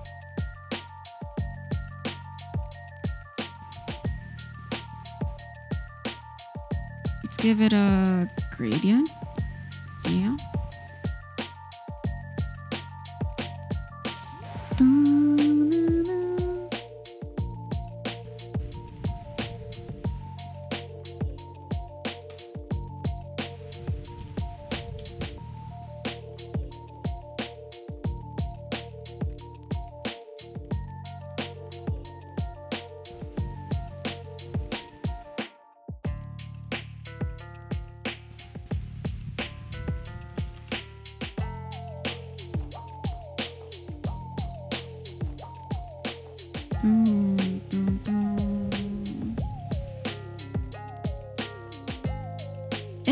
Actually, I don't like UX wise. I don't think the button's gonna be nice.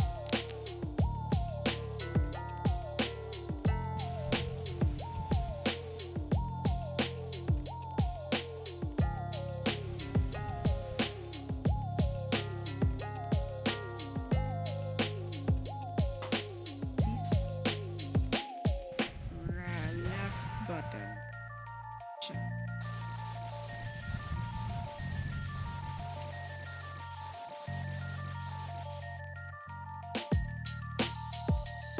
RB.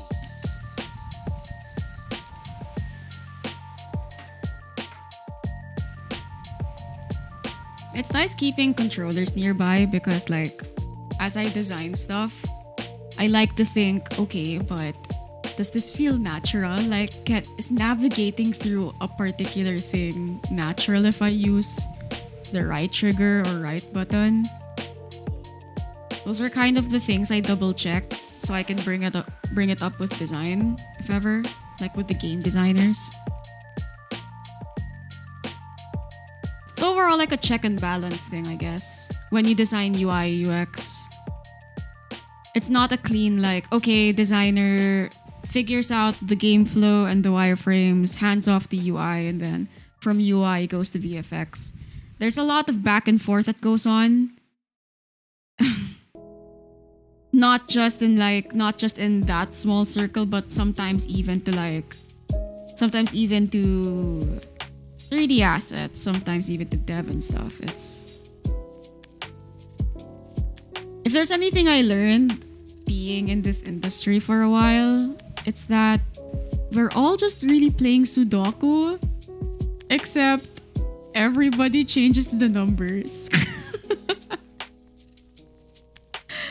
And you just gotta pass your papers at the end of the deadline in hopes that it'll work.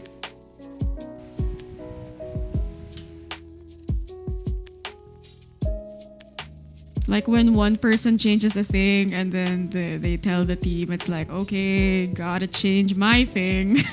And then when you change your thing, another person goes, oh, you changed your thing? Okay, gotta change my thing. Haha. Living life on the edge. That's pretty much what it is, man. That's pretty much what it is.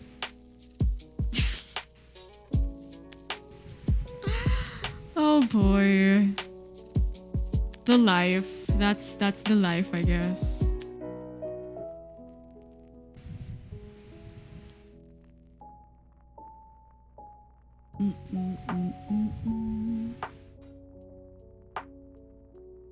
How do I paste? Style. Yay!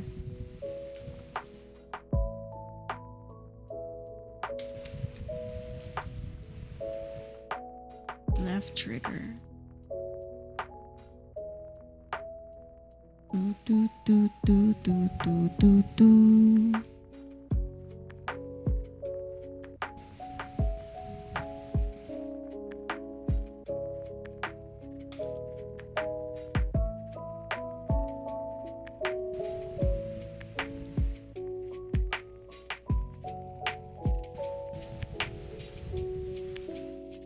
Is that really big? It's really big. This is really big.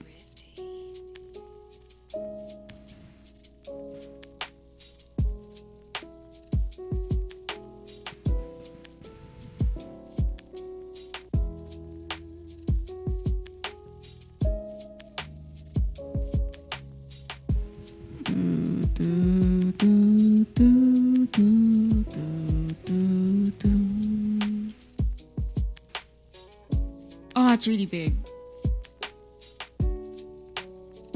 I won't think about it. I won't think about it yet.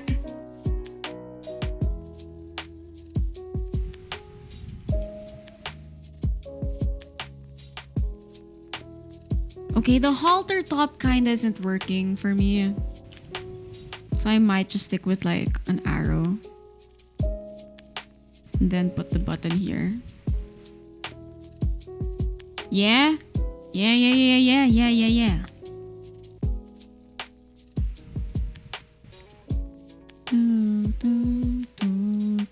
but maybe not the left trigger. That's kind of weird.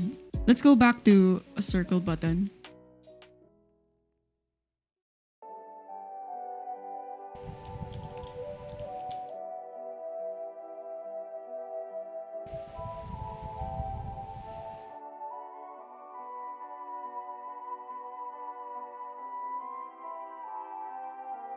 Yay, we have a hotkey.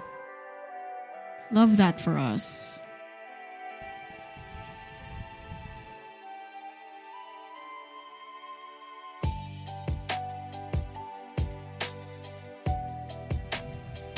Okay, now we have all of the parts. Do we have all the parts? Let's design a little bit of the card actually. Round out the corners a bit. It's kind of cool that Affinity has these kinds of corners. And you can specify if you want to have them in percent or nah.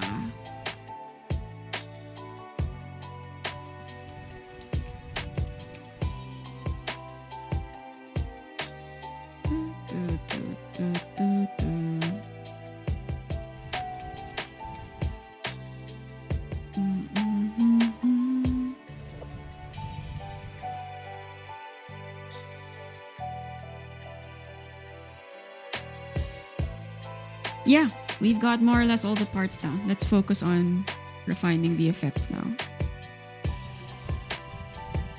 Now, normally on like a low energy work day, I try to save my brain energy for when all the parts of the design are down, because personally I feel like it's much easier to critique and edit an existing work versus making like a good thing from scratch. So long story short, I make something ugly and then I spend the rest of the time trying to make it not look ugly. That's pretty much my mindset whenever I design stuff.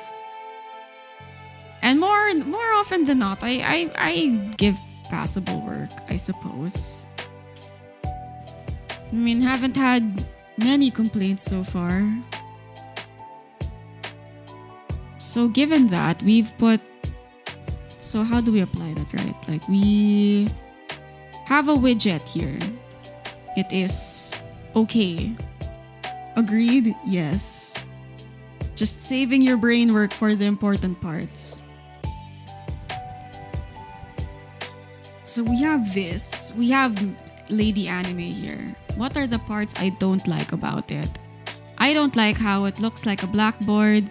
This is not rendered yet. I think I should render this first. But before that, things I like the shape. I like the positioning so far. We can still improve the card. It's kind of plain right now. Could use a border and a pattern behind it. Just enough to add detail but not too much distraction. I'm not really feeling the full body portrait. I might make it smaller, and I might not even make it protrude from the card. Could be something like that. But it might be too small. So there's also a lot of space here. We can move this more. Maybe make the text field bigger too. I don't know why it stretches. Why does it stretch? Oh, please let me just... Okay, this is fine.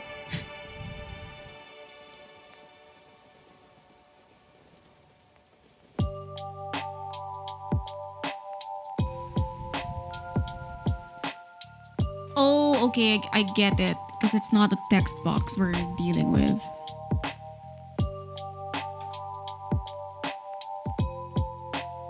There we go.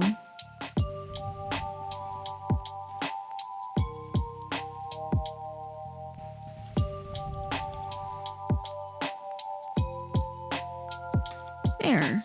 Perfect. So yes, we needed to tighten up the margins to at the left text is a little too big. Let's make it 24.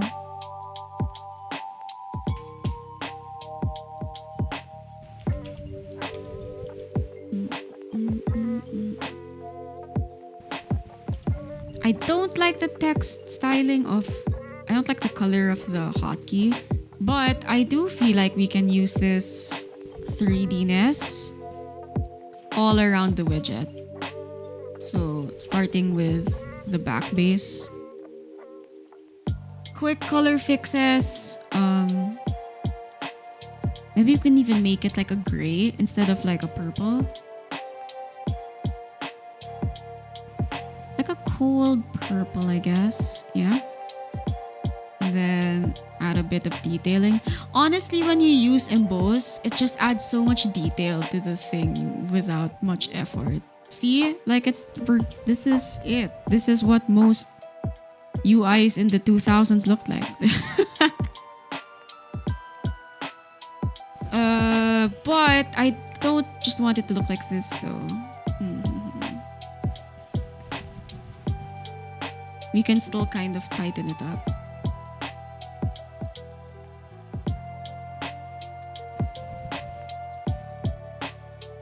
Diffuse? No. Specular? Oh, that's cool. We'll tone it down. We don't need too much of the specular. Shininess? You can tighten it. Okay, let's not make it so shiny. There we go. There we go. That's actually much more refined than like Adobe's bevel. But now it kind of just looks like plastic, and I don't want it to look plastic. I want it to look metal. If I were to make it look metal, I'll need a pattern.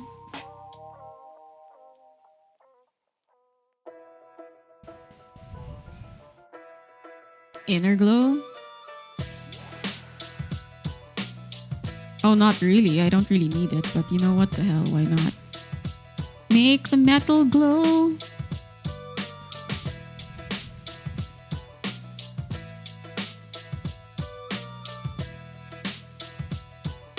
Yeah, adds a little bit of depth to the shadows and the highlights, so I don't mind that. I don't mind it at all.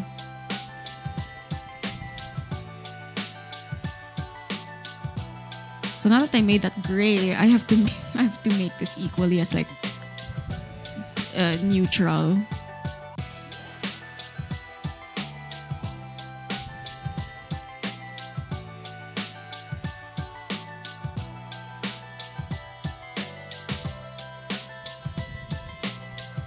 Oh yeah, we could make the inside purpley.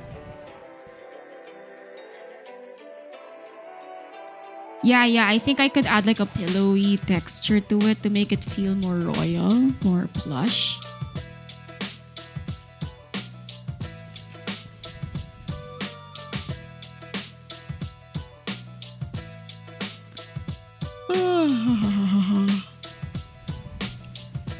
Excuse me. It's a little late. Maybe what kind of pattern? What's like a rich kid pattern you could go for? I'm thinking like a plaid? Or maybe a houndstooth? Yeah? OMG, it's midnight. Yeah. Oh man. Good thing it's a weekend. Oh, we don't want the marijuana, we want the pattern. Thank you. Do you think I'll get demonetized if I say that? I'm learning so much. I'm glad, Tup. I'm glad. Houndstooth? Think thonk. It's this pattern. This is what I'm talking about. Just to be clear.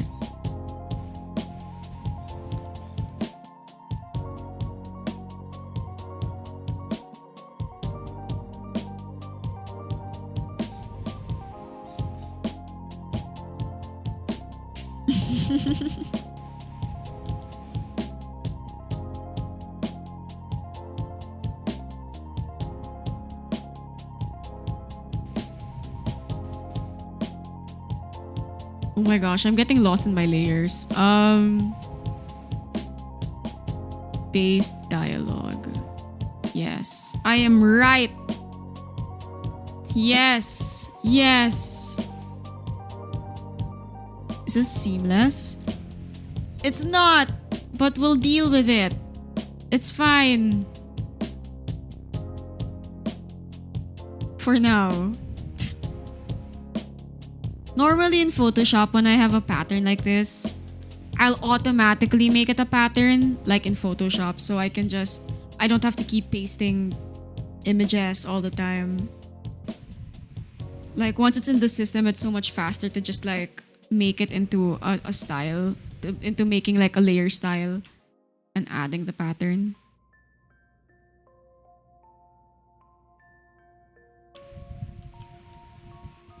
This is like the chaotic way. I would never do this for work. But since I don't quite know the alternative here for affinity, it's what we're gonna do.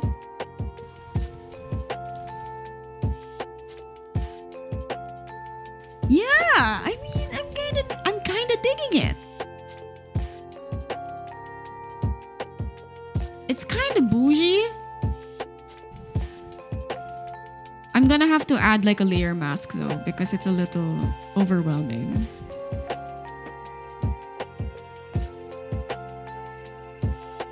Yeah. This could work.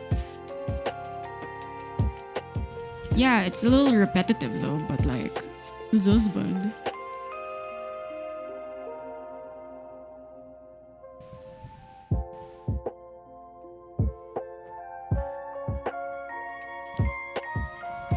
See, like also if it were a pattern in Photoshop, I could easily change the angle without having to worry about realigning images and stuff or making sure it fits. Because if it tiles properly, it's easier.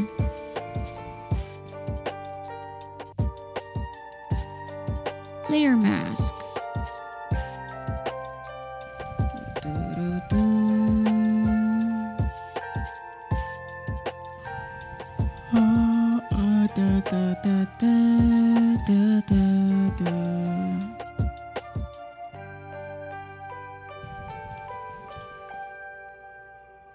I wonder who else is streaming today.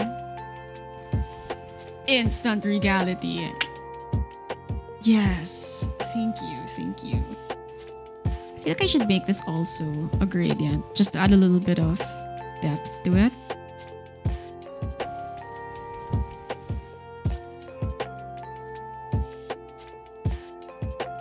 Oh, wrong thing. Haha. I have so many layers already. It's only one widget.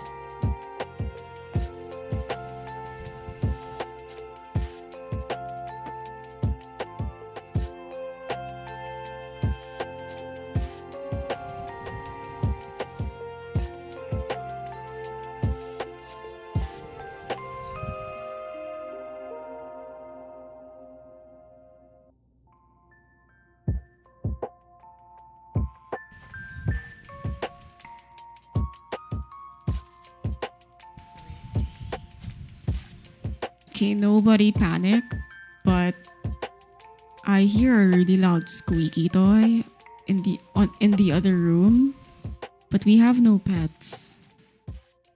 Why does anyone have a squeaky toy in this house?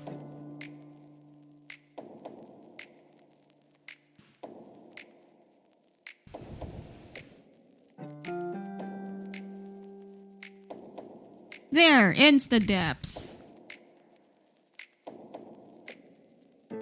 Maybe they got one out for the cat. Do I get a treat for it?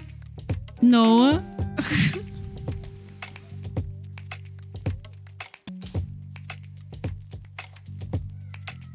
Well, maybe if they offered treats, I would go. I'd have to ask them. No.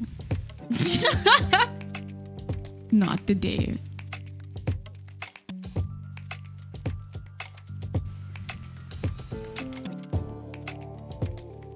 I'm just gonna add a little shadow because, you know, it's hold. We ain't into pet play in this household, Meg. Not judging anyone who is, though, by the way. I mean, like, that's your kink. I mean, that's not mine, but, you know, you do you. If it is your thing, people in the chat.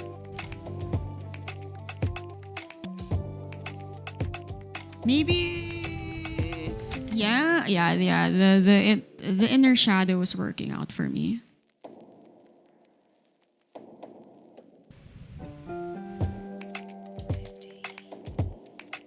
Yes.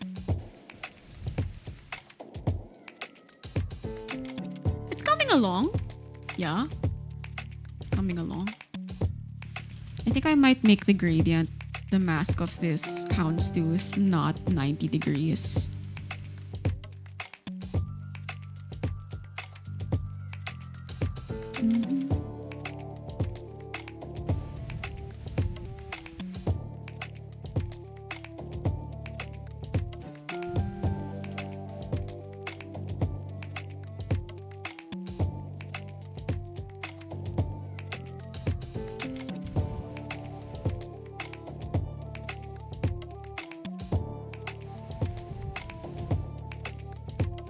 Yes. Though I will say, I'm usually wary about using gradients because there's a thing called 9 slicing where, just to save space, artists tend to, let me just demonstrate real quick. Like 9 slicing is, I make a thing, I make a square. Where's my square? The square is gone, wait. So I make a square. There we go. And say I add a little bit of pizzazz to the square.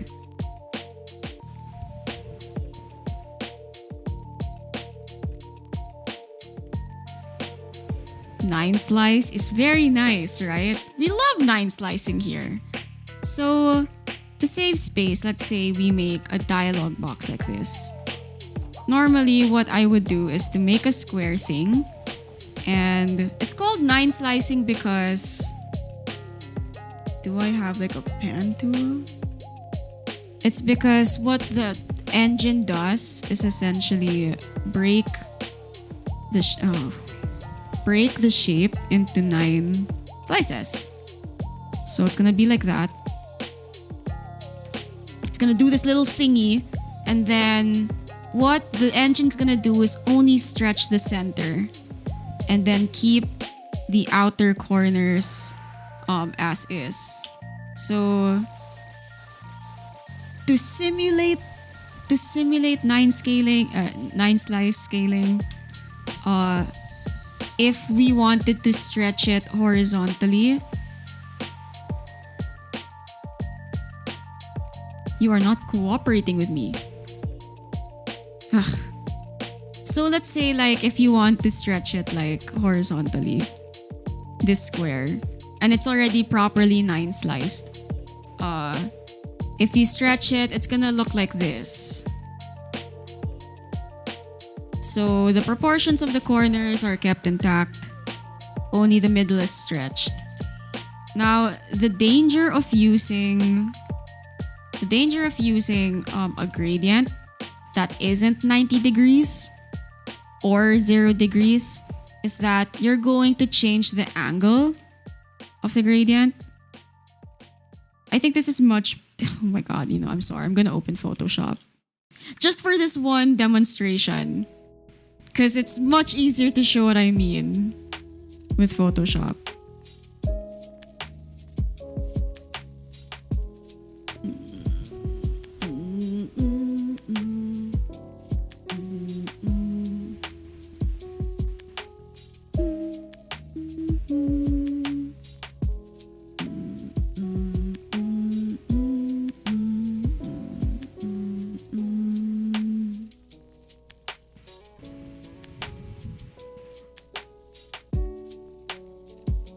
You can do it. time for Photoshop is intense.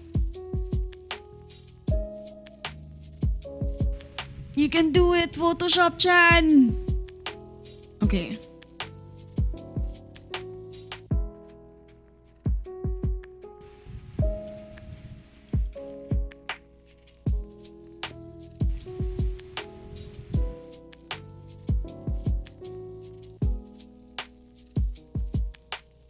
Alright, so let's say we have a square, and then it's going to be 90 degrees, and I rasterize this.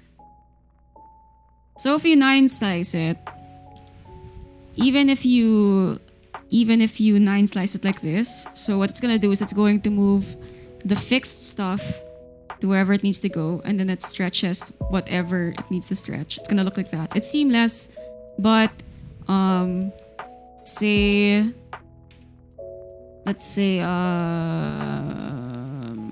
it's like 45 degree, right? Let's say you have a design that's like 45 degree. You can't really 9 slice this properly because, wait, let me just make it a bit more apparent. Oh, wrong slider. You can't really 9 slice it properly because, let's say you hand this off as a PNG, right? It's not a shape.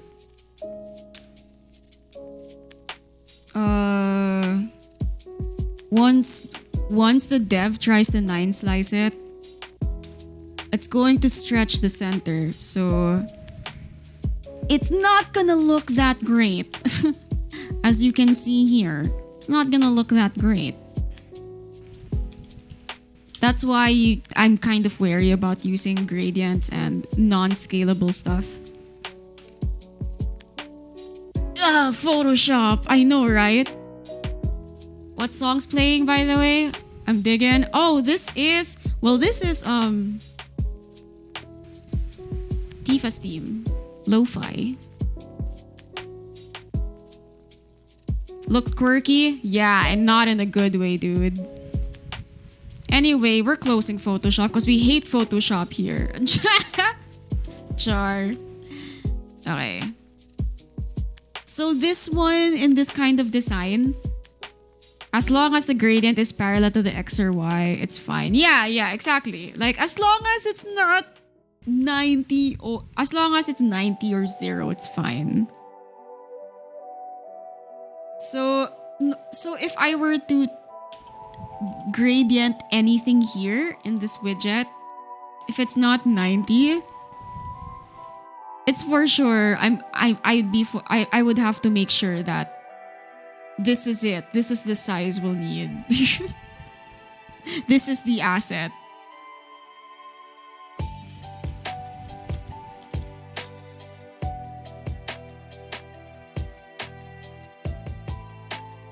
But I don't know what to do with the outer base though.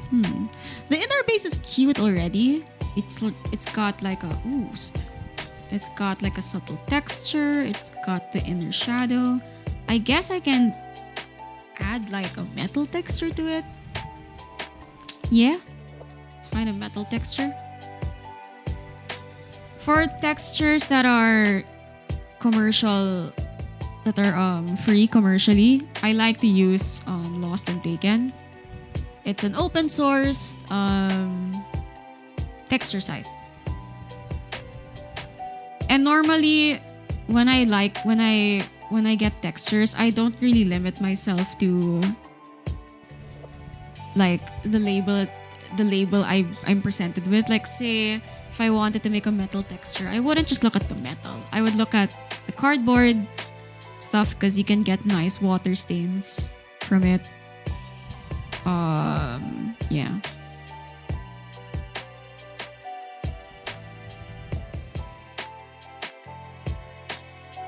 There's also film.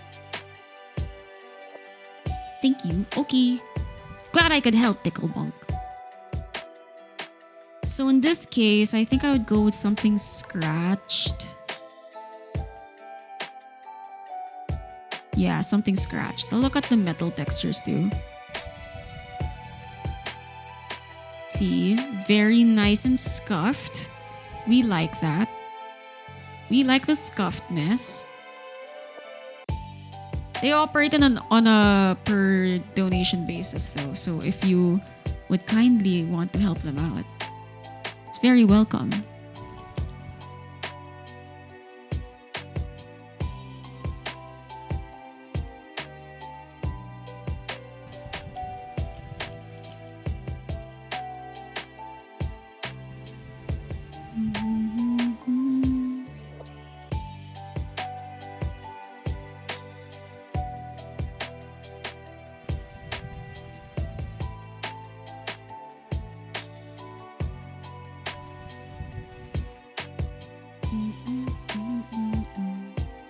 I'll probably add a mask to this too.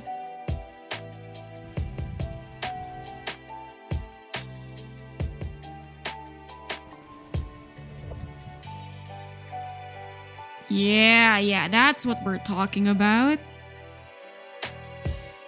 OMG Meeks, it looking good. Oh my gosh, thank you, in yours. I'm so happy to hear that from you.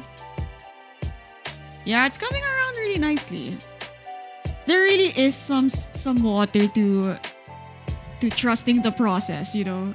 May look ugly at the start, but you know, just trust that the effects will pay off.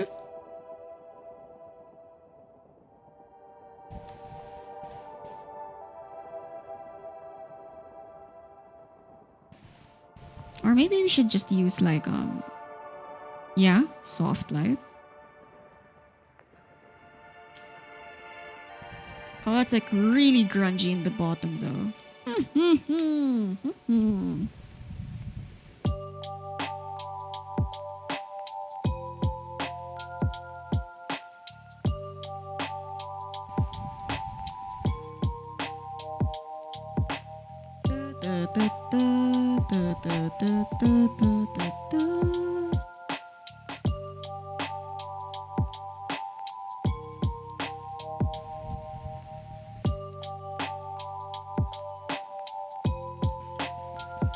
Oh, actually, I don't mind that. Like, I like the little bit of scuffed detailing just at the top. Kind of vibing with it. What music are you playing? I'm playing a lo-fi soundtrack of the FF7 OST. So right now, this is actually one of my favorite songs from FF7. It's not really talked about a lot, but it's one of my favorites. It's called Anxious Heart. I know that in the remake, it has a different localized title now. Anxious Heart. No, I got symptoms from WebMD. Anxious Heart, FF7.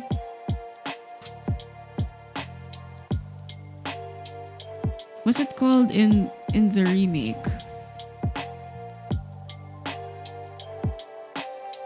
Heart of Anxiety. Well, same thing. It's very calming, right?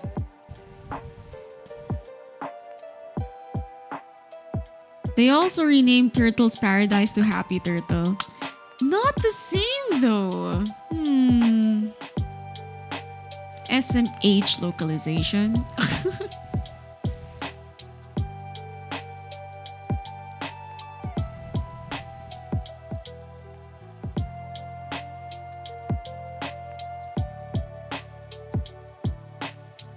Oh, you know what?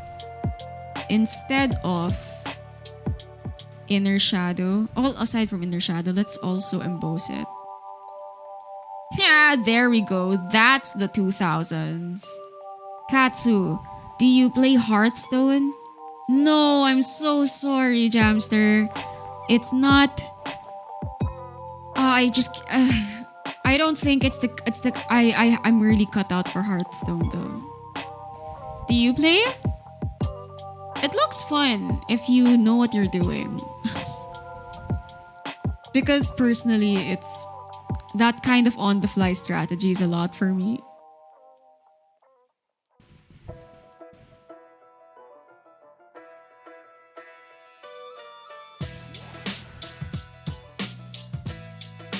You just started. How do you find it? I have no idea what I'm doing. We all start somewhere. So as long as it's fun for you though. Like recently I started playing Apex also. I'm not really like super I'm not even into it, right? I'm not even into first person shooters, but I just thought like what the heck? My friends are playing it, so I'll just try it out. And same, absolutely I suck. I suck at it, but it's fun and I feel like if I keep practicing it, I'll eventually get to a decent playing level. So yeah, that's you and I, Jamster. Ganbate to us. Have you played shooters before Apex? No, I haven't actually. I think the last thing I played shooter-wise was what? Destiny? And I only played it for a little bit because I needed to do it for work. So, yeah. Aside from Destiny, maybe the last shooter I actually played was Borderlands. I played like the whole Borderlands from 1 to 3. So, yeah. and I already sucked there. I already sucked there.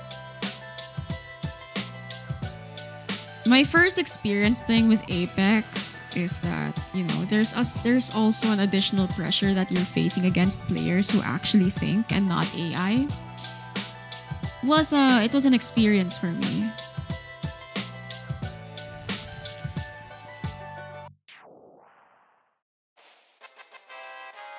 Okay, so I'm thinking we have a grunge texture here. We could just manually paint nicks and scratches to make it more believable. But I think this is fine.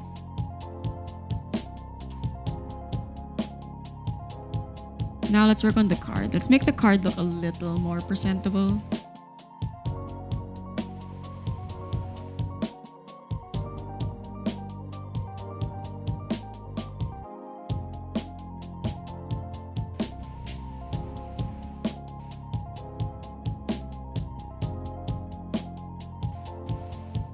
Oh, Ticklebonk though, don't you play?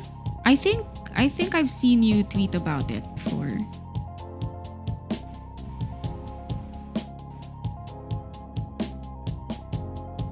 Inner shadow.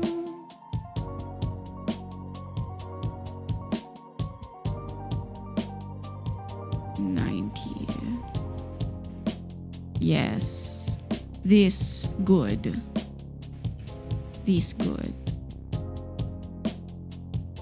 We can add like a... yeah? Like a rust texture? I'm playing right now. Oh, good luck, Ticklebonk. Good luck. Good luck with your round. I hope you survive.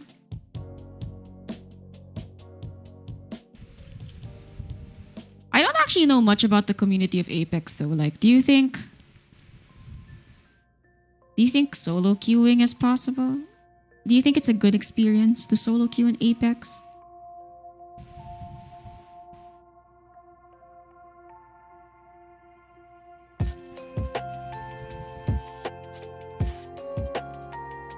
Nah, I'm not really feeling the grunge actually.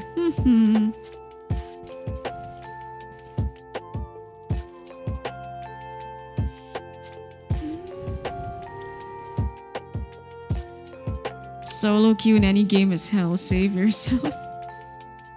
Noted, Top. Noted.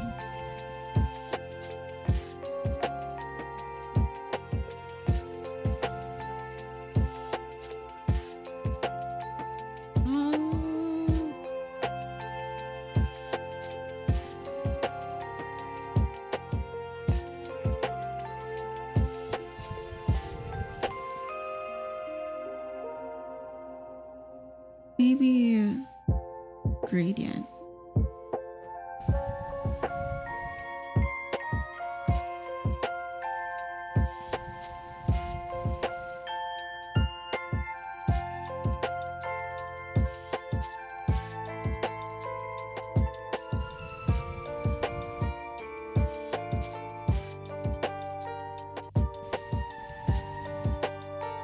Solo queue. Yes, solo queue is hell. Okay. Noted. I mean, I've heard of horror stories about solo queuing, man. Again, as I said in my last stream, I don't know why people are so mean. I thought we were all here to have a good time.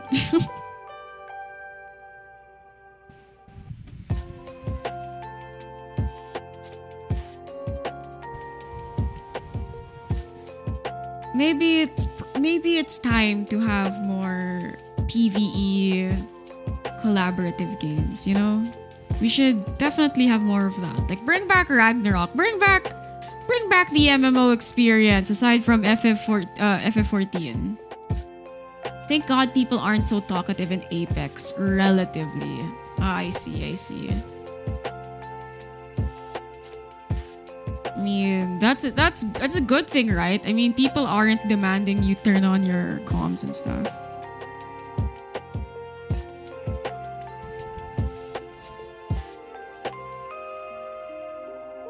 Oh, oh, this is okay. This is not bad. I like this effect.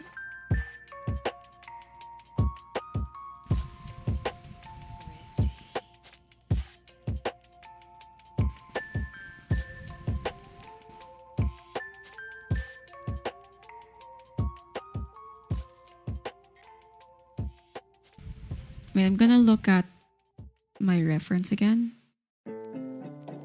I feel like they executed something similar I liked. If only I could find here we go, references.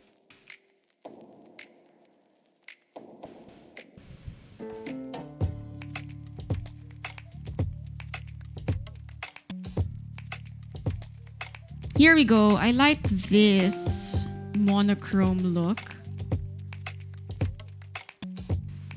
Plays through the tower again. What's through the tower? Is that a co-op game, Eddie?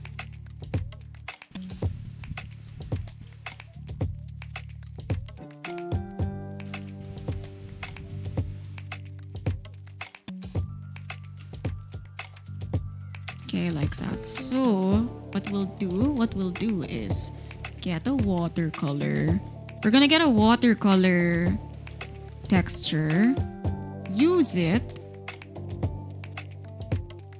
Shabloom shablam. We're done.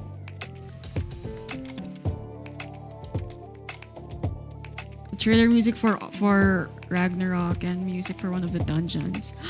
Oh! It'd be nice to play that. Do you think that's copyrighted? Probably. But we'll risk it.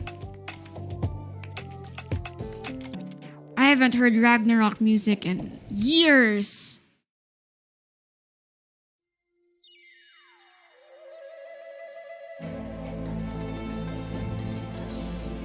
Oh my god. Let's listen to this.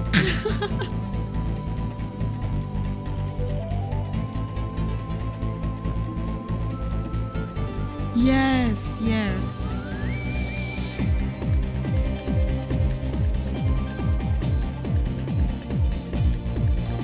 Perfect music for 12 in the morning.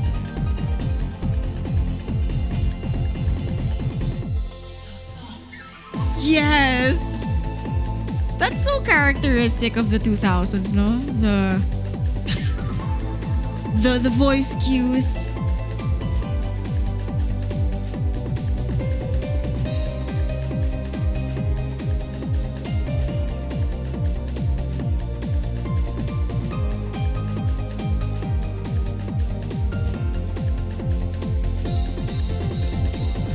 Okay, I like that.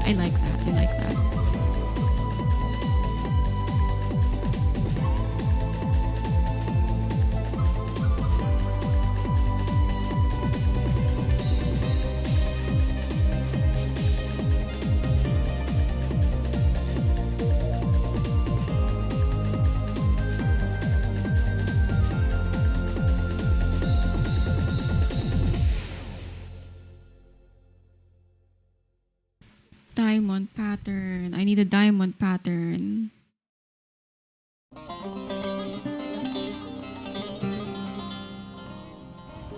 Diamond pattern.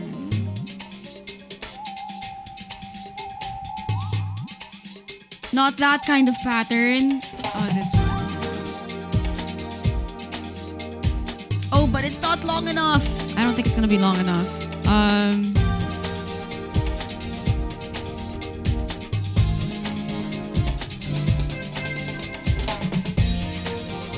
Why is it so hard to find one? Seamless. Diamond tile.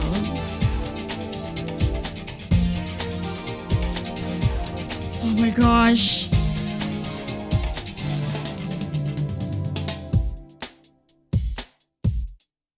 They're not gonna let me off easy, huh?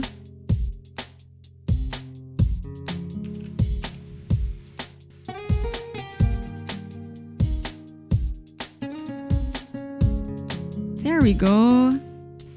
I don't need a big pattern.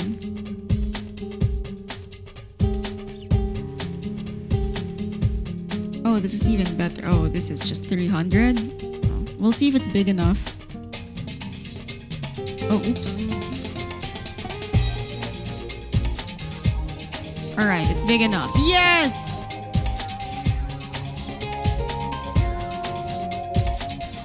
We just want a background for the card in the back.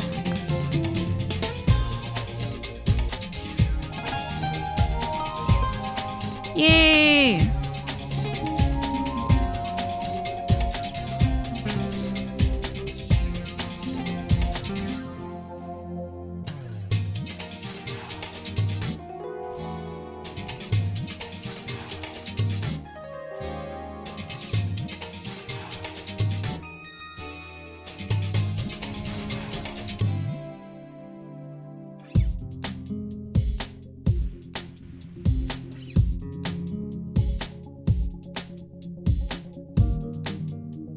Nice. We are on the right track. I think after I finalize this card, I might call it a night. You threw? Aww. Will you keep playing?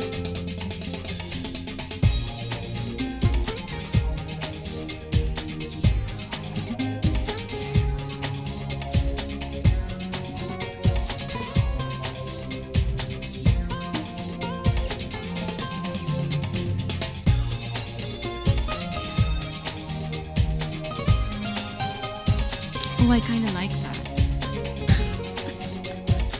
He does anything random. Oh, I kind of like that though.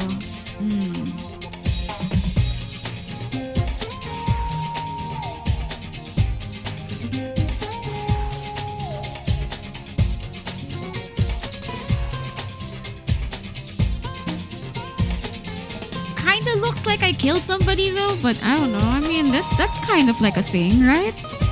That could be a look. Kinda looks like the card is bloodstained.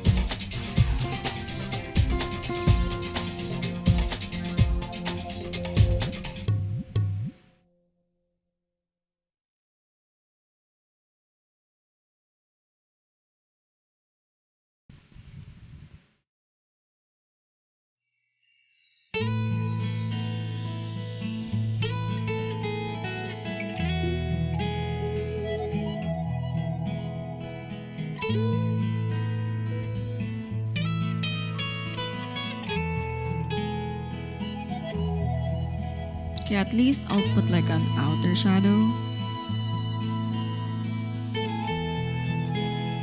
Ooh, yes.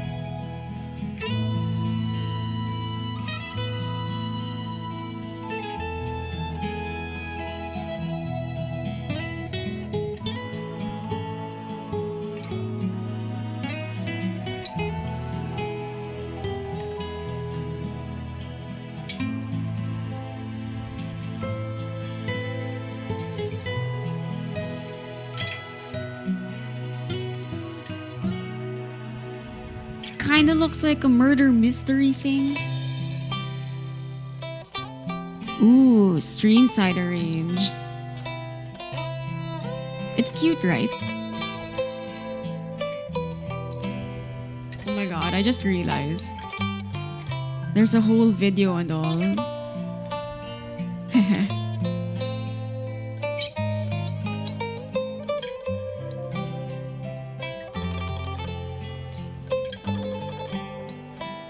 Oh, I should link this cover.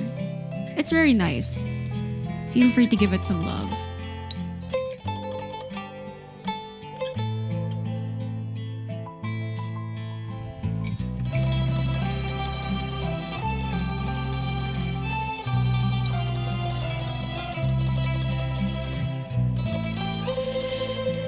Inside.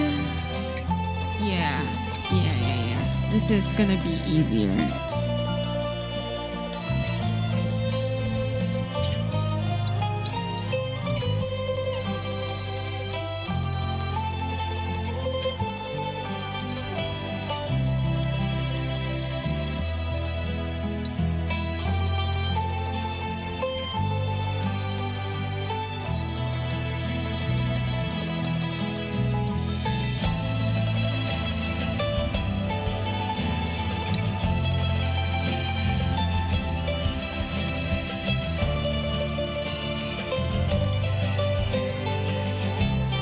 Okay, we gotta change the red. It really looks like this girl murdered somebody.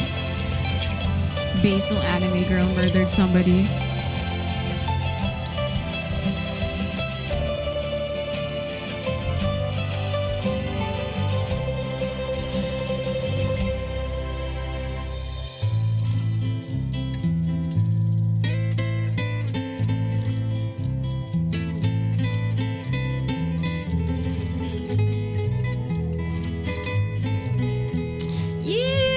Okay, you know, I know when to give up. This is fine. I'll just work on the arrow a little bit and then reevaluate where we are here.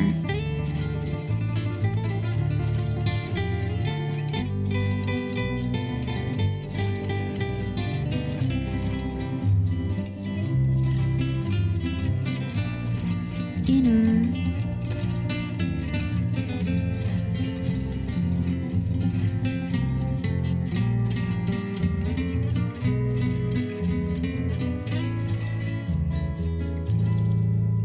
All right.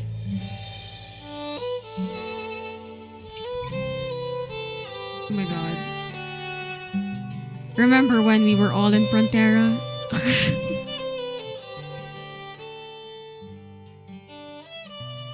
Anyway, yes, after approximately 2 hours 30, we finally have like a more or less working widget. I haven't done this part because it's a little work heavy. Trying to get the shops to line up on the sidewalk. And it's never really a line. Everyone is just, you know, messily opening their shops. Right.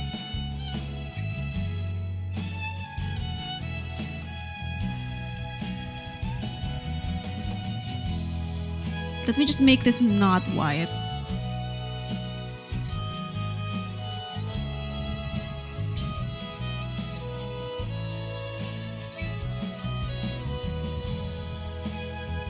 Yes, this is okay.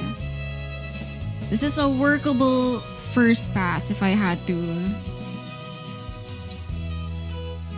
pitch it. I mean, let's try like a colored text.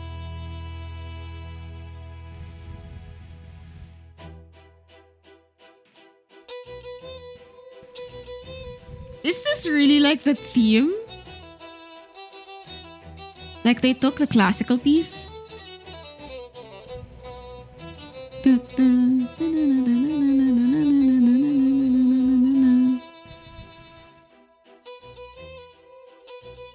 I mean, technically, Eddie, most classical pieces are public domain. It's just a matter of the recording you take, I guess. Okay, I'm getting really distracted by this medley. Let us go back to lo-fi because we are winding down. Anyway, yes. So more or less, I did not expect to take like a realistic route. It just so happens to come out whenever I use these textures and stuff. So yeah, more or less like if we do a design stream again, probably I'm going to continue this stream. So fun.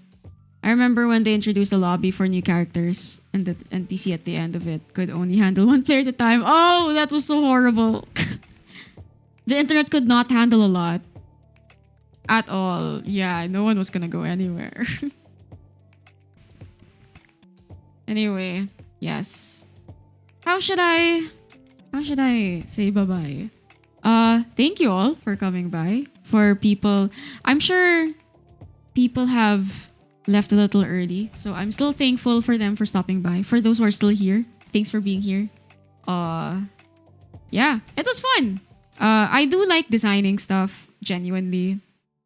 So it was nice to actually show that on stream. Aside from drawing, I think the last art stream I had was like my emotes.